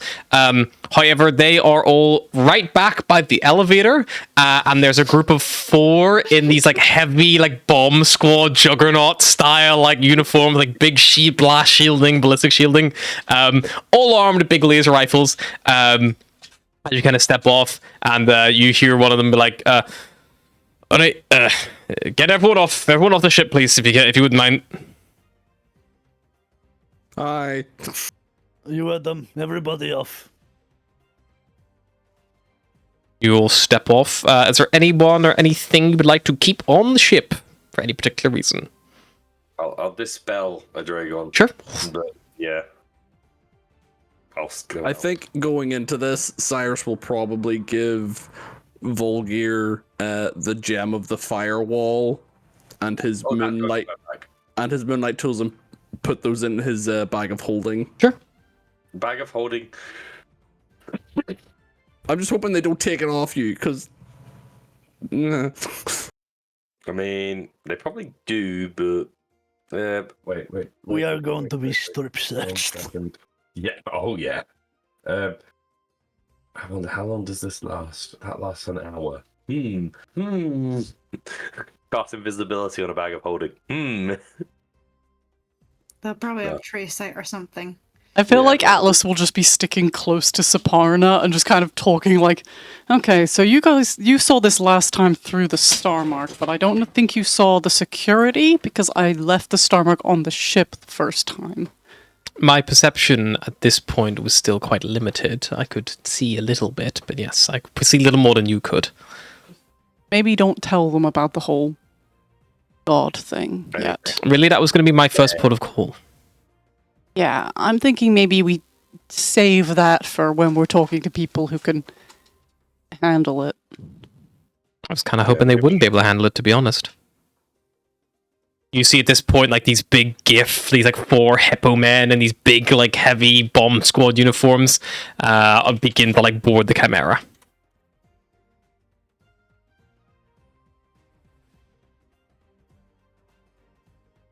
It's funny, because last time I was here, I was super worried because I had a Chimera with me, and I was worried that it was going to get hurt. And now I have a god with me, and I'm still worried that it's going to get hurt. It's okay. I can take up to 8 of us straight back to Lush if we get a nice big ring. That's handy. As you kind of walk down the kind of like walkway towards the group of guards waiting there, you see kind of like standing there. There's probably about 14 of them on this actual single area itself. And you look around, you see there's like the big, large dock guns like steer towards the Chimera. There's a few little smaller mounted guns like all pointed down towards you guys. You're like walking up. And you see a human woman kind of standing. She has like very much like the ornamental kind of like uniform on, no cap. She has like chin length, like bob kind of cut. She has a laser pistol on her hip that she doesn't even reach for, and she stands like quite attentively to your attention. And then like as you kind of get closer, kind of like is like giving you like a little like bit of stink eye as you kind of walk up. Right then, seems like we got a load of trouble here. This feels like overkill. We're only, wanted terrorists. Yeah, but you've still got all your weapons and gear on you. Okay. So, once again, this is the second time that this ship has come with a strange, eclectic mix of races, not from all amalgamate space. However, according to request from someone higher rank than me, would keep you all together. So if you wouldn't mind, follow me. All of you. Follow, I guess. Yeah, Barris will just follow. They put you guys into like a very much almost like a turtle kind of like formation. Like you're surrounded by people all heavily armed, all like heavily geared up. Like she's the only one not wearing like a fucking like stab vest or ballistic vest of some kind. She's kind of like leading you along. Right, we're going to go into this room on the right here. This is our evidence room. I'm going to ask you to voluntarily give up anything that you believe you shouldn't have during your time here in OSEC. And once this is all cleared up, there will be results for some of you, and anyone who is found to have no reason to remain in OSEC, we will relinquish all of your belongings, and any of the belongings of our allies, if they so wish them to be given to you, back to them. Of course, at your own individual permission. So, See, this is the thing. The way she worded that is things you believe you shouldn't have in OSEC. What if Cyrus believes he should have all of his things? I 'cause do they're believe his? I should have all these things. These are my things. I believe I should have them. Do you guys? I mean, I'm going to defer to the group's opinion before I decide anything because I will probably make a poor decision. Just hand over your weapons, anything that would be deemed, You've been to prison before, just fucking hand in your weapons. Would anyone like to try to keep hold of anything that they think they probably shouldn't? Does the star mark count? The star mark, No, stop it. maybe a grey area. Fucking shoe. Like fucking no, stop it. Stop being naughty. Astro will hand over her weapons and then say to Days if she doesn't get out, take the weapons. Will do. Am I also under arrest or something, whatever this is? Yes, Lieutenant Hopspring, you are also under suspicion. Okay, cool. Way to tarnish such a perfect record. You did fuck a terrorist. You don't know what we done. You did try to fuck a Everybody knows what you terrorist. did. Also, What does that mean? Also, I share a wall with you guys. I know what you've done. These And like that was ponders. gossips. Oh, the shower. Yeah.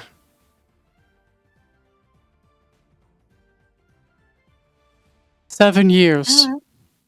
Still can't unhear those sounds. Cyrus will start handing in his weapons. Astro hands in weapons. All of your allies will comply, as far as you know. Barris will start handing over his weapons. I would very much like to keep none this of them. book on me, if that's okay. Well, I wasn't even to question the book, but now you said that, please put that in the locker. Oh, god damn it. You see, she says that's upon it's like, ouch. That hurts when you say those things. Serpan doesn't hand anything in, because Serpan doesn't carry anything that would really be a threat. I was like, yep, here I am. if we think of it, it needs to go on the table. Is that what I'm getting here? I'm just looking at the guard, just to see what she says. Well, after this, you're all going to be treated to a special handler, who's going to make sure there's nothing else in your person that might be inappropriate. We are going to get Wait, told you no. they really I'm gonna love those turn to anal the cavity guard. searches. I'm gonna turn to the guard and go, right. You want to search him extra thoroughly. I'm gonna point at Beros. And I'm gonna wink at Beros. Don't worry. They don't know about my prison pocket. Rosh is very professional. He'll be fine. You're gonna have to bend over and cough. Cyrus pretty much gives everything except his ring of cold resistance. Sure.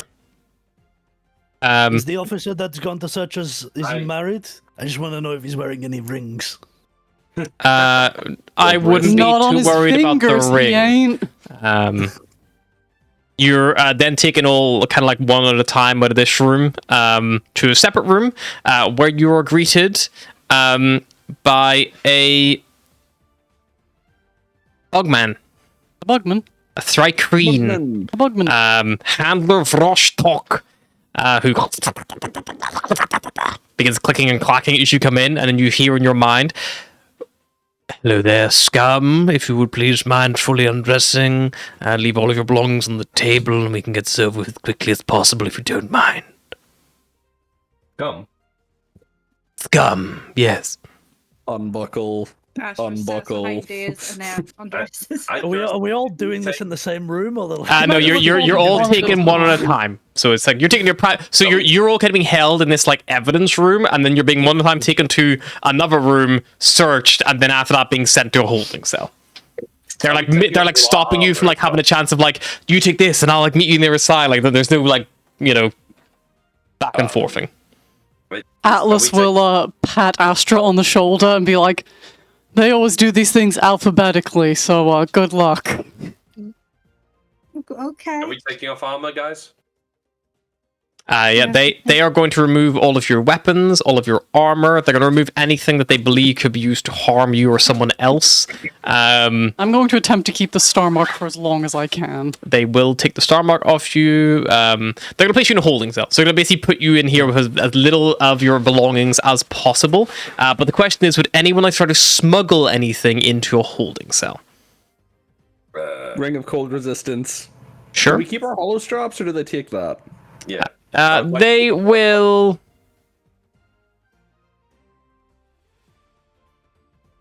They would probably want to take your hollow strap so you can't communicate with anyone on the outside.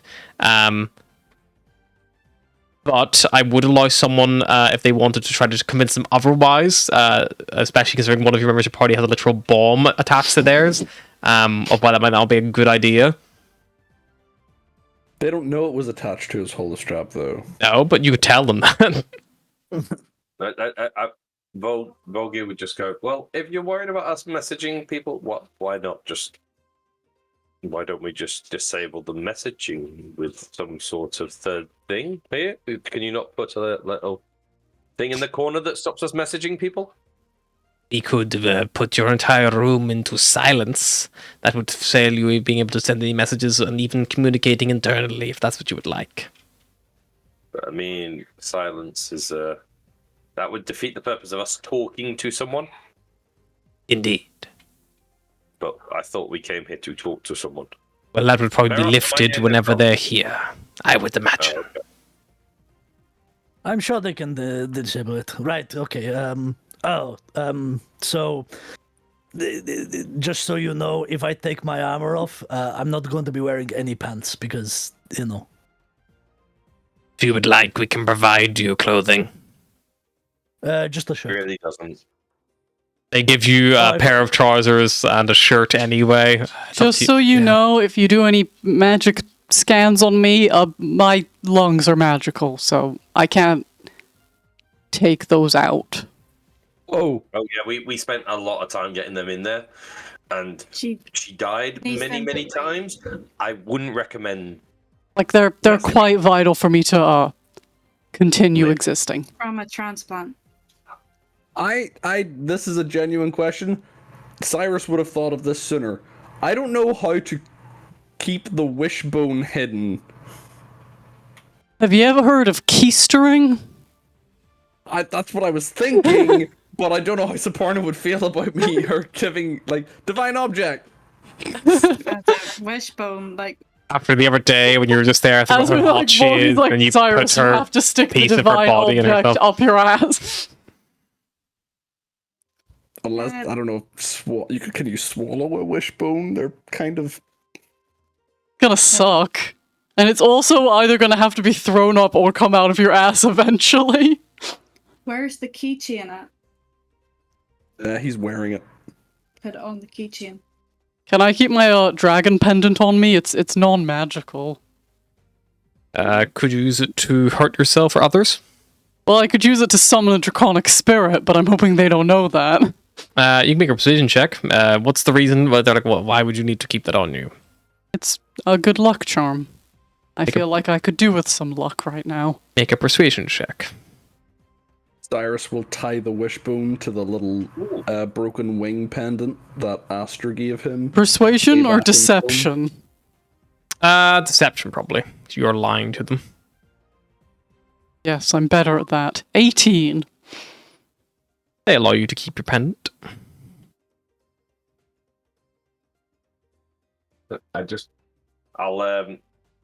Volga will figure out, do I have to take this ring off? It doesn't do anything, it's just, I don't want to wear it.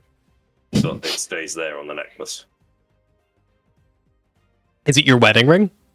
Mm-hmm, on the necklace. Sure. I would say that would be a persuasion check. Who are you trying to? Are you trying to ask this of? I'll let you pick. Yeah, you're gonna ask it of Rosh Talk. Yeah, I'll probably ask the guard before I go in. Sure. You want to ask a bit more, Mara Helix? More reasonable. Sure. You ask Mara. You also tell her Helix if you can keep it. Make a persuasion check to her and see if she'll. That's a 12. 12. She looks at it. I mean, you're welcome to check it in any way you like, but I've never taken it off, and I don't think I want to yet. She looks at it, looks at you. I'm going to be escorting you from this room to the cell after. I don't think Helix will let you keep a necklace, because you could use it to choke someone out. If you give it to me, I will give it back to you the second you come out of the room. I understand what it's like to lose someone. Especially someone you're close to. It's hard to let go. I'll take it off, give it to her. Yep. But I'll hand it over and just like... Yes, lost. Yep. You go in, you're searched, a lot of things are removed, you come back out, and she gives it straight back to you as promised. A lot of things are removed, including your dignity. Yeah. Well, Volgir just took off everything. Like, he was taking off everything. I just went through his inventory and just started unchecking things. You eventually all end up in the in a holding cell together with all of your crew. Everyone's kind of reduced down to like their basic level of clothing, with the exception of people who've had clothing provided for them. Beros, for some reason, looks like he's been hosed down. You requested that. There's lousing powder on him, but only on his like goat legs. Upon request. Yeah. They're like, we don't only do this to get processed in the main prison. You're like, please, I need it. The wait is not long until and the cell is disconcerting because the glass that you would love to look out and stare through, it's like one way. So like literally just like a mirrored wall, and then the rest of the walls are like this solid metal. You're kind of like sat around with everyone. Is there anything anyone would like to say or do, or your whole crew is here? Anyone getting deja vu? Can't say I have, no. Well, I've reinforced the walls of these cells since last time we were here. Does anyone feel the Makes gravity sense. is a bit more bit stronger? Do we walk past a sign like it has been 0, like however many days since someone escaped the inescapable prison? Probably not. Do we walk past and they've relabeled it the like almost yeah? Seems to be still claimed the inescapable as far as you're aware based on the sign that you've seen. Boo. No one's been invested enough to change it to keep it up to date or true. If we do it a second time, they'll have to change the name. I'm hoping we got at least one guy fired, you know? Eventually, the door to your cell slides open. Standing in the doorway is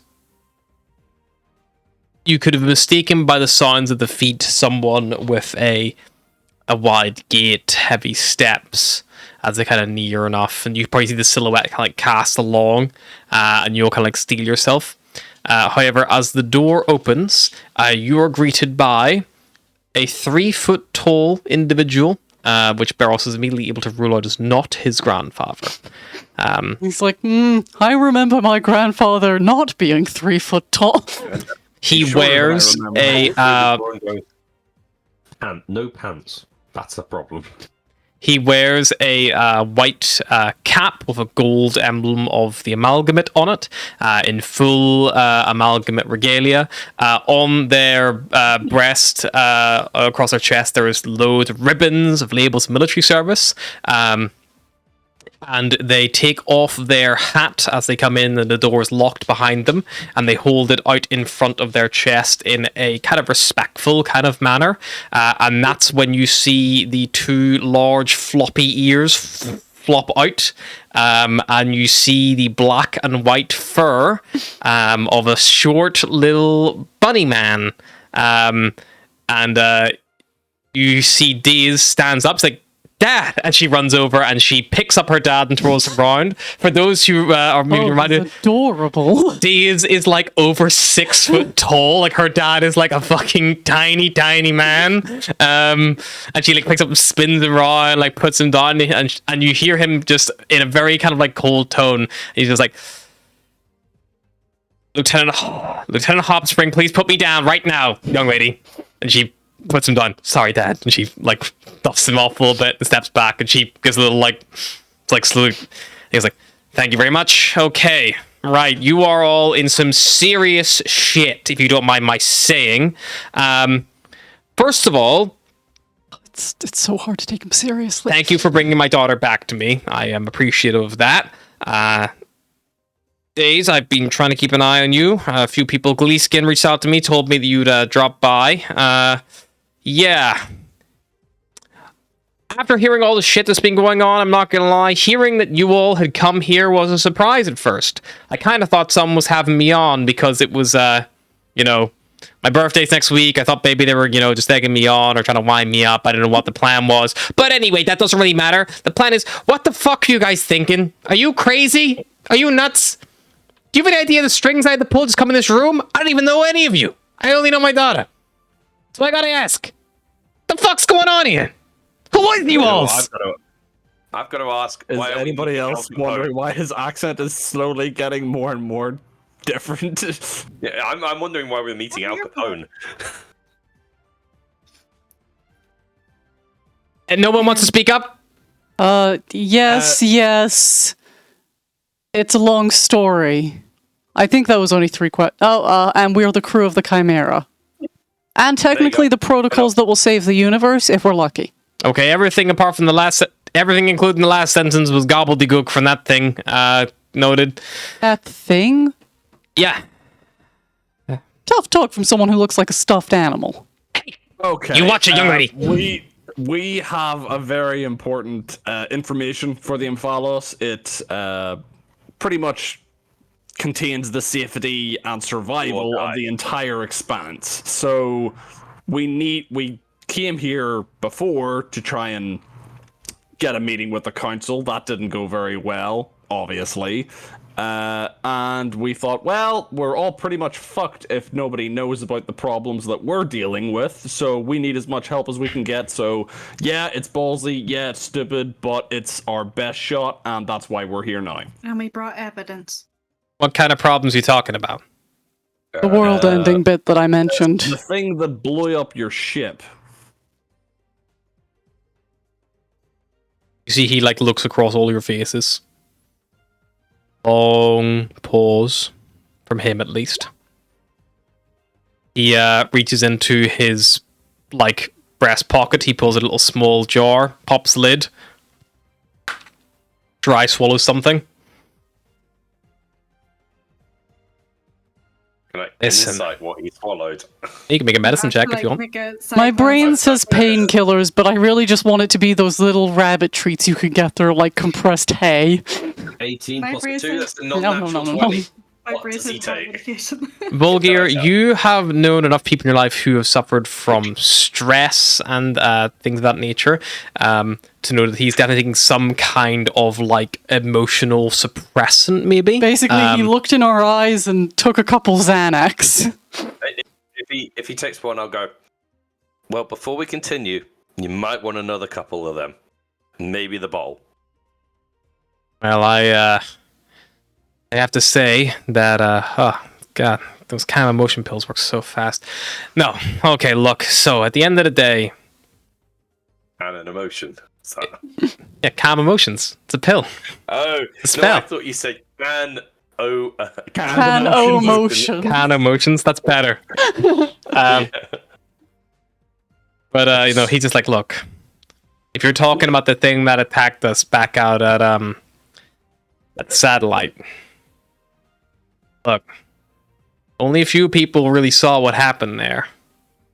Everyone who came forward got dubbed as fucking nuts. That's why we Maybe brought Doug evidence. terrorists from trying to tell people. Okay, We also got dubbed as nuts the first time. that's fair. and the second and the third. What's this now? It's been a reoccurring thing, really, since we got on this crazy train. Many people are trying to suppress. Do we drop the big news? Look, anything you're gonna drop, you don't need to drop it with me. I was coming by because it needs be. I was gonna tell you how fucking stupid you're all being, and I was gonna pull some strings and at least get my daughter and anyone who at least hasn't been arrested before badly here off. Hey, Beros, let's leave. That still might be worth doing. Okay. I can pull those strings. I'm going to strongly suggest the people that I help get off the fucking hook right now take your little ship, which is... We've had to confiscate a lot of explosives off the inner linings. It took 4 goblins 40 minutes to strip the inner lining out. The worrying bit is it's all still connected up to some kind of wireless relay system that we can't find the sender for. So if anyone has that, just know that those explosives have been jettisoned into the Expanse, so they're no longer a threat. And you hear Fizz go, fuck! Do you know how long that took to get? Well, I think you worked out what that was. Fizz literally just goes, hits a button. Like, you don't hear anything. It's like, "Ugh." There's a slight flash out of the out of the window. In his defense, with what we've been dealing with, we needed some kind of emergency protocol. I You would not understand. believe how much terrorism we've had to do to get here. And I don't want to know. I don't want to know. Terrorism. You see, he like Terrorism. looks at Daze like and stares at her. What's everyone's passive insight?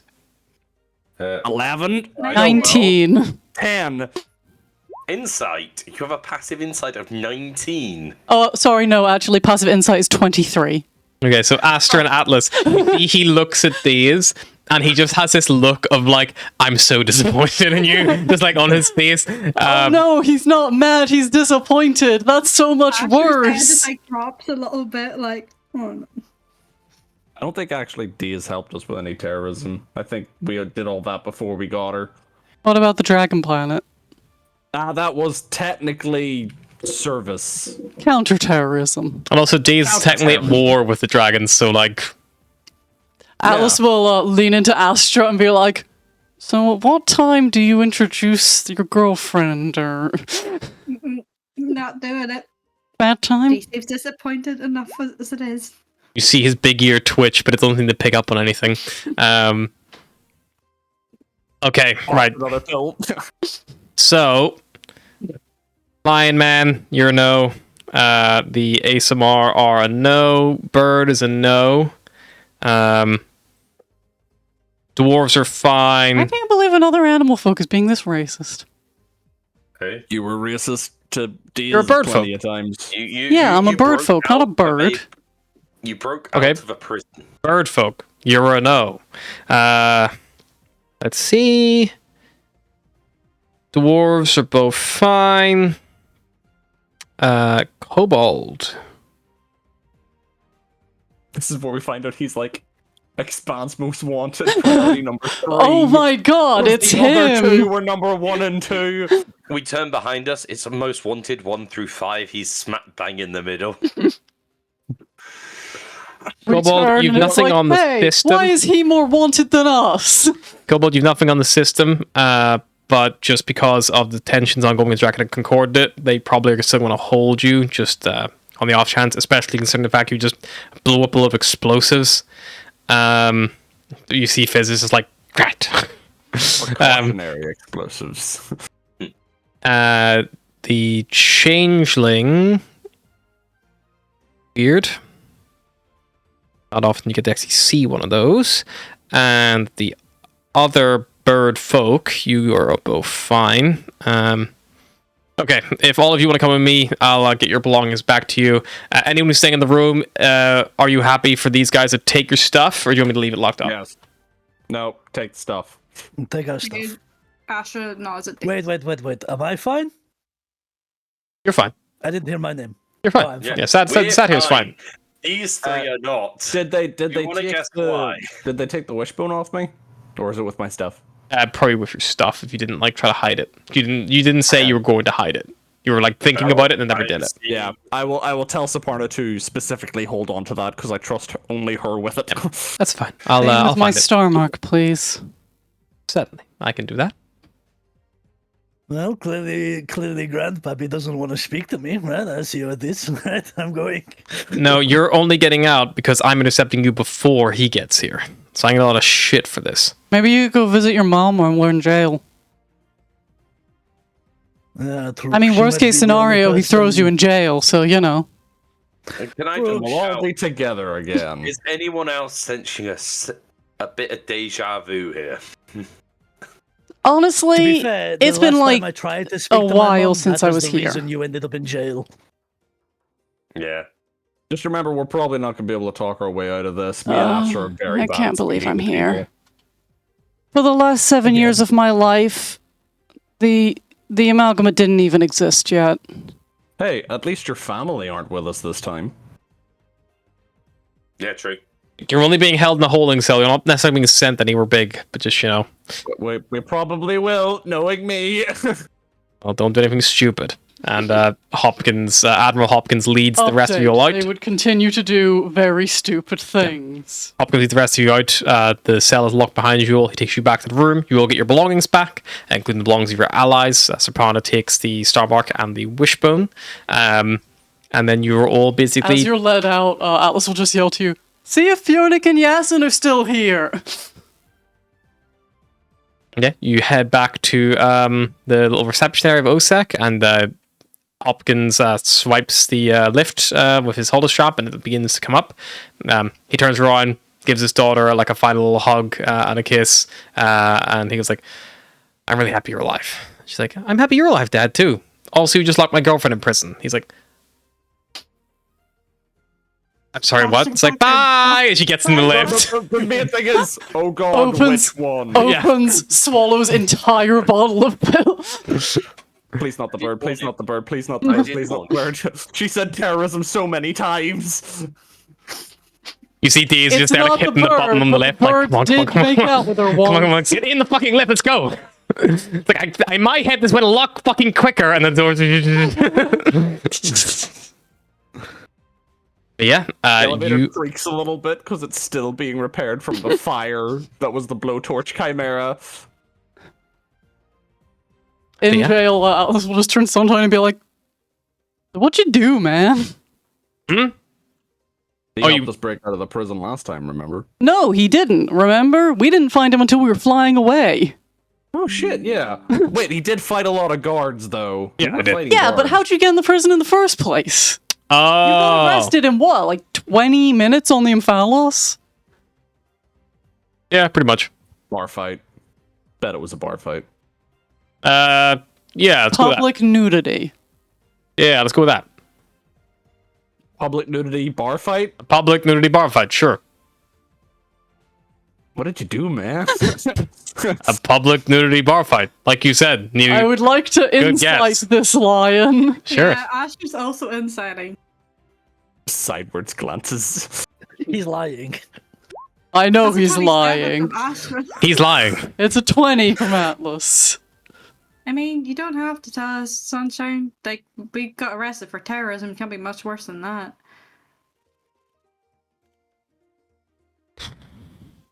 I don't know. I don't know if you guys look at me the same. We seen you play Go Fish. I think it's okay. Can we at least know, like, the classification of crime?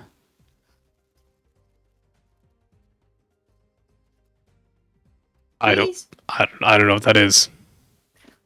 Like, what does it was fall was under? it theft? Bodily Was it harm, thieving. vandalism? Did you destroy something? Did you steal something? Did you kill kill somebody? someone? I mean, like, I did some of those things. In 20 minutes? What were you doing when they caught you? Oh, I handed myself in. I acknowledge that. You okay there, buddy? Why did you want to hand yourself in? Because I did what I needed to do. You What totally was it you killed needed to someone, do? didn't you?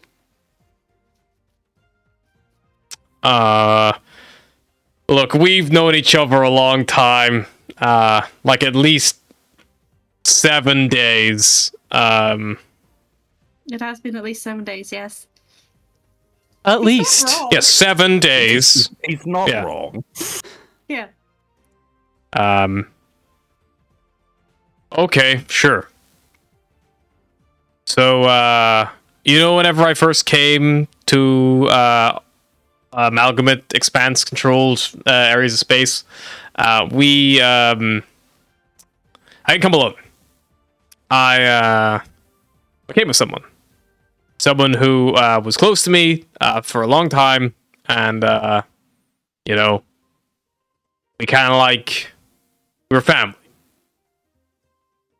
And they wanted to stay here, which is fine. Yeah, I'm cool with that. It doesn't bother me. But they we ran away with like a purpose in mind. We kind of came to get to do things, make a difference, things we couldn't do back on our home planet, back on our home world. So we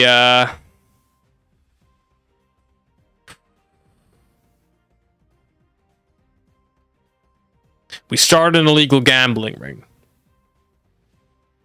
here on the Omphalos. And that's kind of what it started out as.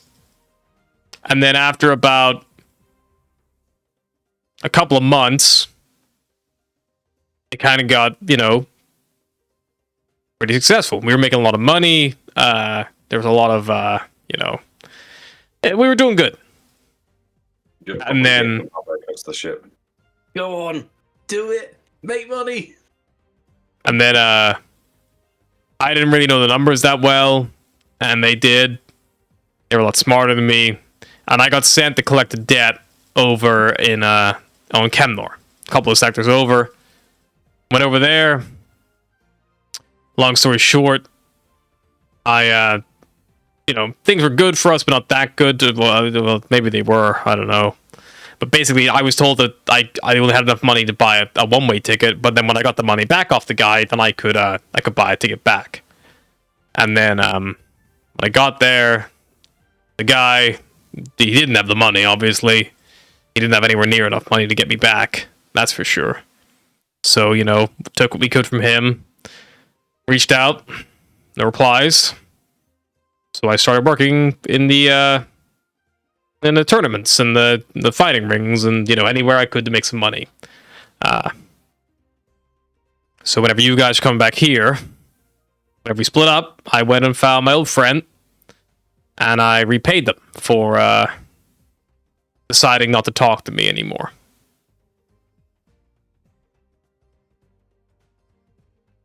Sounds completely justified in my opinion. Fair enough. Yeah, it was my mom. Fair. Hey, if I could kill my father, I would. I'm sorry, Sunshine. You still might get the chance. Okay. I kind of regret it. Kind of don't. I still know how I feel about the whole thing, but Complicated emotions. yeah, felt right in the moment, right up until it was done. You know, I think no one really tells you that about revenge, about how good it feels, right up until reality sets in. Cyrus will refuse to remember this. Iris So, yeah. says dismissed. I mean, in theory, I just killed a dirty lion folk from somewhere nowhere near the amalgamate space, so I couldn't imagine my sentence would be that long. I kind of didn't listen to the initial arrest or the trial or anything like that. I just kind of zoned it all out. When it came to, there's some big explosions, and I heard rumors that people were staging a break, and I thought, fuck it. And by some luck, it was you idiots. Hey, getting stuck with us idiots is a far more sentence than they could have given you here. I wouldn't count on that, but sure. If you want, we can be your family somewhat. I'd like that. I don't Well, know. we're back in prison again, so we've come full circle, so... Yeah, exactly. Like everything kind of happens for a reason. I don't know. Sometimes I just kind of wish that we hadn't left in the first place. You know, hadn't wished we hadn't been pushed. I kind of wish that she hadn't insisted on coming with me whenever he made me go. But things happen for a reason, I guess.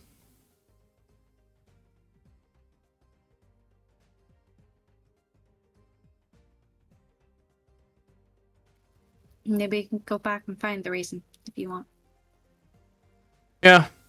If we get out of here. We're getting out of here. Be nice to we get got back and shit tell to them what do. happened. Whether they let us out or not. Yeah. Well, we broke out once, right? How hard could it be to do a second time? We got guys on the outside, just like before. Or guys. Did have a, And a god. giant on the inside. We got a god on the outside. It's okay, Cyrus. You don't need a giant. You got You don't have any me. more- You don't have any more explosives on you, do you? I tried to smuggle some in, but that bug man, he's got real deep fingers. Well, that's unfortunate. Yeah, you're telling me. I'm just glad he found the plastic explosive and not the clicker first. Oh. Yeah, me too. Me too. Midway through talking, just from the side. The of it. dull thud. Hey, what's this? It feels like a butt. Oh. They open the evidence room, it's like red mist. Like, oh god. Side note: the guy that's doing all the inspections is a cockroach. You can't kill him. He's just stood there going, "Well, that was pleasant." I had a Thry-Green character that was just a big cockroach. He was called Palmetto because a palmetto bug is just a cockroach. We leave our trapped trio and their accomplices. We head to the lift. Every time it's Atlas and the Asima, all I can think is the fucking McGonagall bit where it's like, why is it always you three? Quite literally. Yeah, we had the other ones. What is everyone else doing? Honestly, I'm surprised I got out of that room. I thought for sure that I was never seeing the light of day, especially if my granddad got up to me. But thanks to your dad days, I'm walking free. So, who's down for some terrorism and get them out of prison again? Gravity again? You reckon it'll work a second time? I mean, always worth a shot. Is that really just what we're gonna go straight to? Like, are we not? No, I'm joking. We're going to go see my mom. And It's the then only way that terrorism. It's the only way that I'm going to get to my granddad without, being arrested and thrown in prison or executed. And it's probably the only way we're going to be able to see the council through my granddad. Plus, that fucking fortune teller told me I've got to make amends. And if I don't, I'm going to be cursed forever. So I really live in curses at the moment. This is what happens when, I start opening up myself up to my religious and spiritual side. Religion is scary, man. So many curses. Serpana looks at you like, Oh yeah, sorry, I forgot you were here. Meanwhile, Cyrus fine. is just like nodding in his cell. He's like, yes, Barros, yes. Listen, you're the only reason that I'm trying to connect with my religious side again after the whole debacle of me trying to kill myself 1,000,000 times in the name of death. Where's your mum then? She lives in a really fancy apartment in the human, like the human sector, if I remember correctly. But last time, Want to make an intelligence check for that, Barros? She definitely doesn't. She was in the luxury section, from what I can remember. She was at the hotel. Yeah. does not 20, man. She was residing in the embassy level in a fancy kind of like New York like apartment style building with like a little like concierge, like receptionist kind of like desk and like, you know. Oh, actually, no. I'm thinking of the hotel that we got where the Chimera got the skull mask on and killed, like 20 people. No. We need to go to the embassy.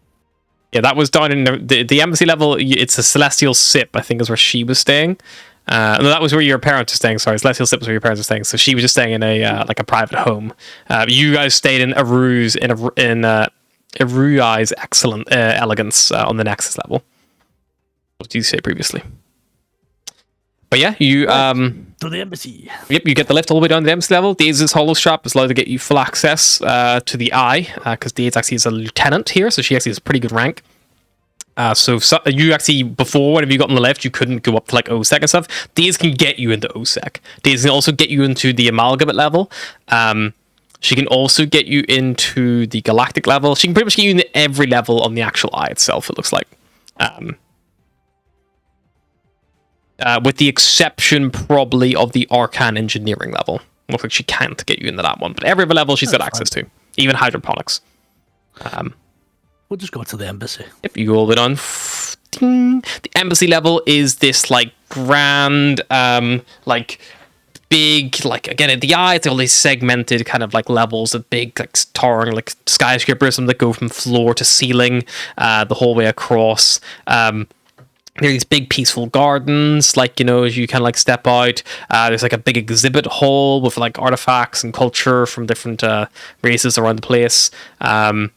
There is something called the UTC here, which is the Universal Translator Center, which is just like quite a big area kind of in the center of the embassy level itself. There's a variety of embassies to different like people not linked with the actual amalgamate itself. The Orcs, the Prudente, Dragonids, Calum, Chivaleric, all here. And eventually you can make your way over to the place where your mum was residing, if you so wish. Yeah. Yep, you eventually arrive at the outside. Do you just walk right up to the desk? What do you do? Yeah, I think I'll just Learn walk up from to- last time. Well, last time we tried to sneak around and No, I'm pretty sure they didn't do that. I think they went up and asked and then got arrested. yes, because they didn't know. But yeah, I'll be honest this time. I'll let my mom know I was here. Look, we'll stay back a bit. At least there's a secondary option. Yeah, that's fine. That's fine. I need to speak to her alone anyway. So I'll stay back with Sapana. Okay. There's also like Durv with you as well.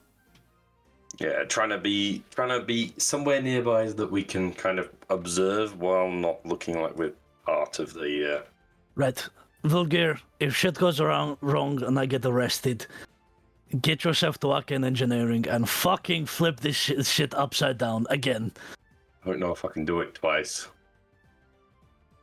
I believe in you. I believe in you as well, Volgir.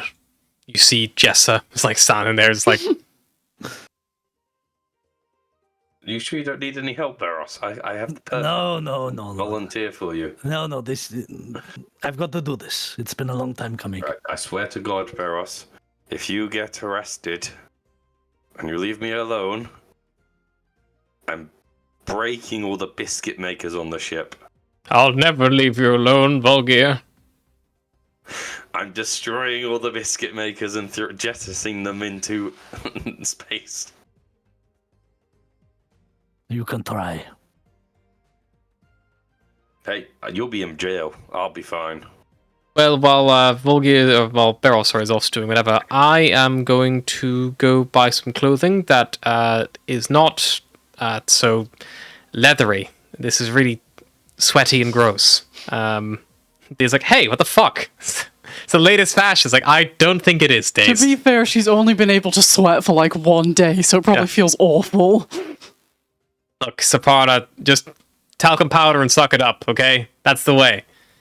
No, it's not. I'm going to go buy some comfy clothing that will look fine. It'll serve the purpose it needs to, which is preventing me from being naked, and that is the purpose of clothes. Like, oh my fucking god, you're boring. Eventually, Saparna and Days will break off and go off on a little shopping trip. Jessa will like look to Volgir, and then Dura will be like, Jessa, maybe you should go with them, pick out something nice, something that might impress a certain dwarf, And Jessa's like, that is a most splendiferous idea. I will go pick out something that a dwarf might find attractive. 1 second. 1 second. As he is talking midway through that sentence, just silence. Yeah.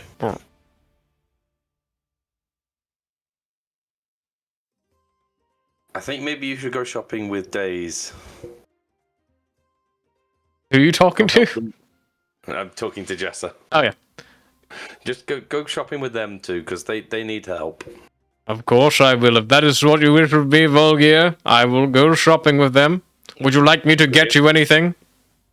A bottle of whiskey. Certainly. Do you have any preference on type? Style? Strong. I can do strong. 2 glasses. Volgir visibly shudders. I'll get a very strong whiskey, Volgir. Don't you worry. Hold up, you two. I'm coming. She skips off after them. I can't wait. So good. You did that on purpose. I know you did. I didn't. Volgir will remove the silence. Yeah. Smooth. I didn't hear anything, but smooth. I thought it was. Oh yeah, no, yeah, 20-foot radius. Yeah, can't hear anything. Yep. Yeah, she's finding very expensive whiskey It's not a bad shape. Maybe you should be like secretly rich. with 2 glasses. I feel like you and me might need a drink later. Oh, we just got to convince her that the glasses are for you and me and not for her. Simple. That's You easy gotta enough. fuck Durov if you want out of this. Gaslight, gatekeep, dwarf boss. I'm just saying, convincing Jessa you're gay might be the only way out. Yeah, Might not stop thank her. you for saying you take Maybe. one for the team. And I'll turn around and walk away. Convince her you're gay. She'll be 2 for like, the price of "I like a 1. Challenge. Yeah. You, the girls, all break off to go shopping. Meanwhile, Beros, you go up to the front door of the apartment block. Yep. You see there is a human man and a little goblin concierge with a little small bellboy, like red fez, little red like jacket, little gold buttons. Kind of like see you come in. Terribly sorry, sir. I'm afraid I don't quite recognize you. Are you visiting someone? Yes, I'm visiting. I'm visiting my mother. Ah, lovely. And who might that be, if you don't mind my asking? It is Bella Mason. Of course, Mr. Mason. I can call ahead for her if you'd like. That would be good. Certainly. Can we immediately hear sirens outside? Just. Tell her my name. It's not Mason. It's Darkhoof. Ah, of course. Apologies, Mr. Darkhoof. Yes, hello, Miss Mason. Yes, I have a satyr here, claiming to be your son. Yes, he said his name is Darkhoof.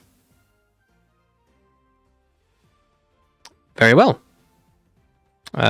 You two, have a nice day. If you'd like to take the lift there, please, Mr. Darkhoof. She is on floor number 17. Thank you.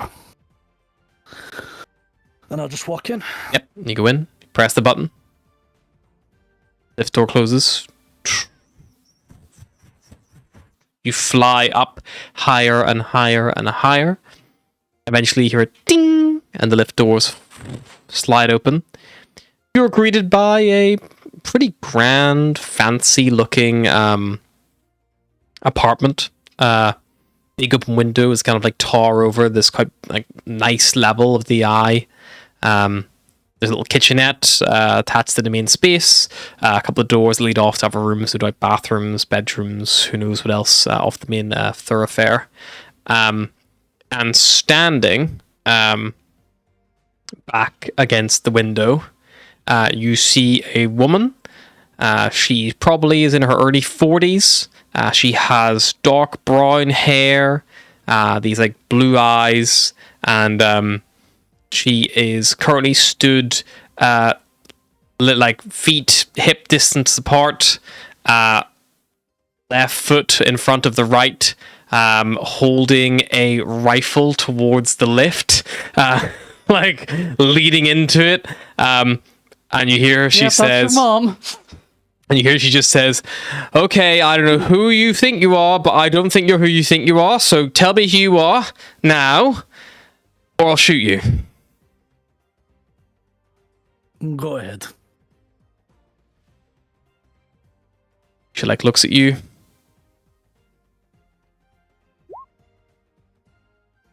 I mean it. I mean it. I'll shoot you. You're not. You can't be who you say you are. Not possible.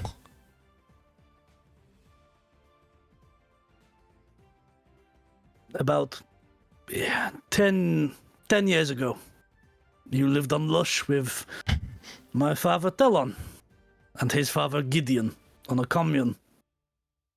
You were taken by Xander Mason, my grandfather. I spent 10 years looking for you. I finally found you, and when I did, I was instantly arrested, or attempted to be arrested, and I've spent weeks trying to come back to you. You can believe me all you want, but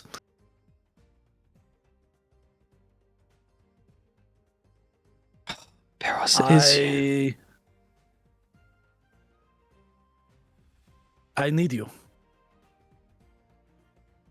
See, she's like lowered the gun to like 2 hands and then just swings across with one hand and she just drops it, barrels to the ground, and it falls onto the wooden floor. And she like takes a few tentative steps forward and then moves up towards you again in a familiar way to her previous parent not long ago did. And she slows her gait down to a little gentle few final steps to get close. And she's very gently Stop reaches her. out. Yeah? Stop. We're not there yet. You abandoned me 10 years ago. And I have not forgiven you. But it just so happens that now I need your help. That's fair. Whenever someone had mentioned that you were looking for me a few weeks ago, your grandfather, he told me it was pretty likely that there were people who were very angry at him and didn't like him and would use any weakness that we had against him as well. I'm sorry if that was you. I let him know. I didn't think if it was actually you he would do anything. It was just more to make sure that we were safe, but yeah. I'm glad you're okay. I'm glad I'm okay too. Good. I need you to call Xander here. I can do. I need his help to convince the council to meet with me and my companions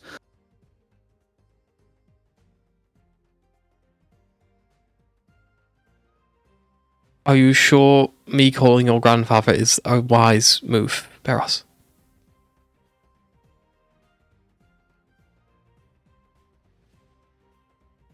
I think it's the only way. Regardless of our history, and it's a long one. I don't think he's told you everything, but me and grandfather butted heads probably a dozen times while I was out looking for you. Meanwhile, he wouldn't even let me leave the Omphalos, said it was too dangerous. Unfortunately, I have been a little bit of a prisoner here myself. I couldn't have come looking for you even if I tried. I wouldn't get past any gate or terminal. I've no valid papers or identity card that would get around the systems. I was kind of stuck. So I get why you're angry. I genuinely do. I have a right to. I won't deny you that, but just like... Your grandfather, he really did not like your father. I loved him, and I love you, and I still love Helon. Gideon and his weird, horny jokes and inappropriate nature. But I knew that if I did run away, he would just come back and he wouldn't simply take me away this time. He would make sure there was nothing for me to run back to a second time. How often do you meet with him? My dad? Hmm. Not very often. Would he come running himself if you asked? If he knew you were here, yes. Right. Then call him. All right.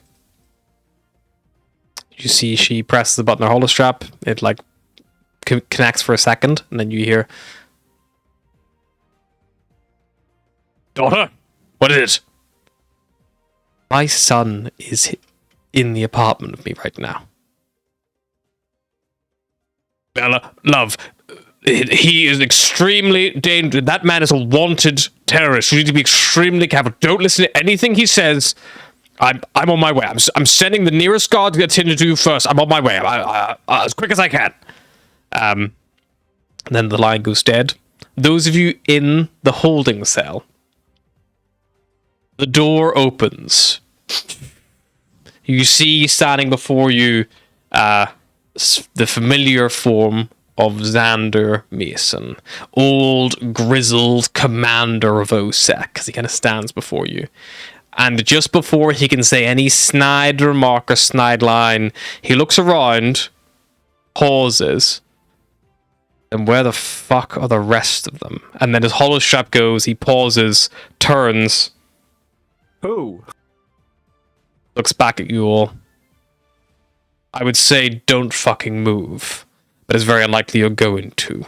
And then he turns and the door closes before you can have any interaction with him as he goes off to deal with something else. I had a snide remark, but that's fine, I guess. And as Xander Mason is heading to his daughter to meet his grandson for the first time in a while, as some party are stuck in a holding cell, while some lie in wait outside a building, and the rest of your crew are off shopping. That is where we're going to stop for the night, and we'll see you all next time. Bye-bye.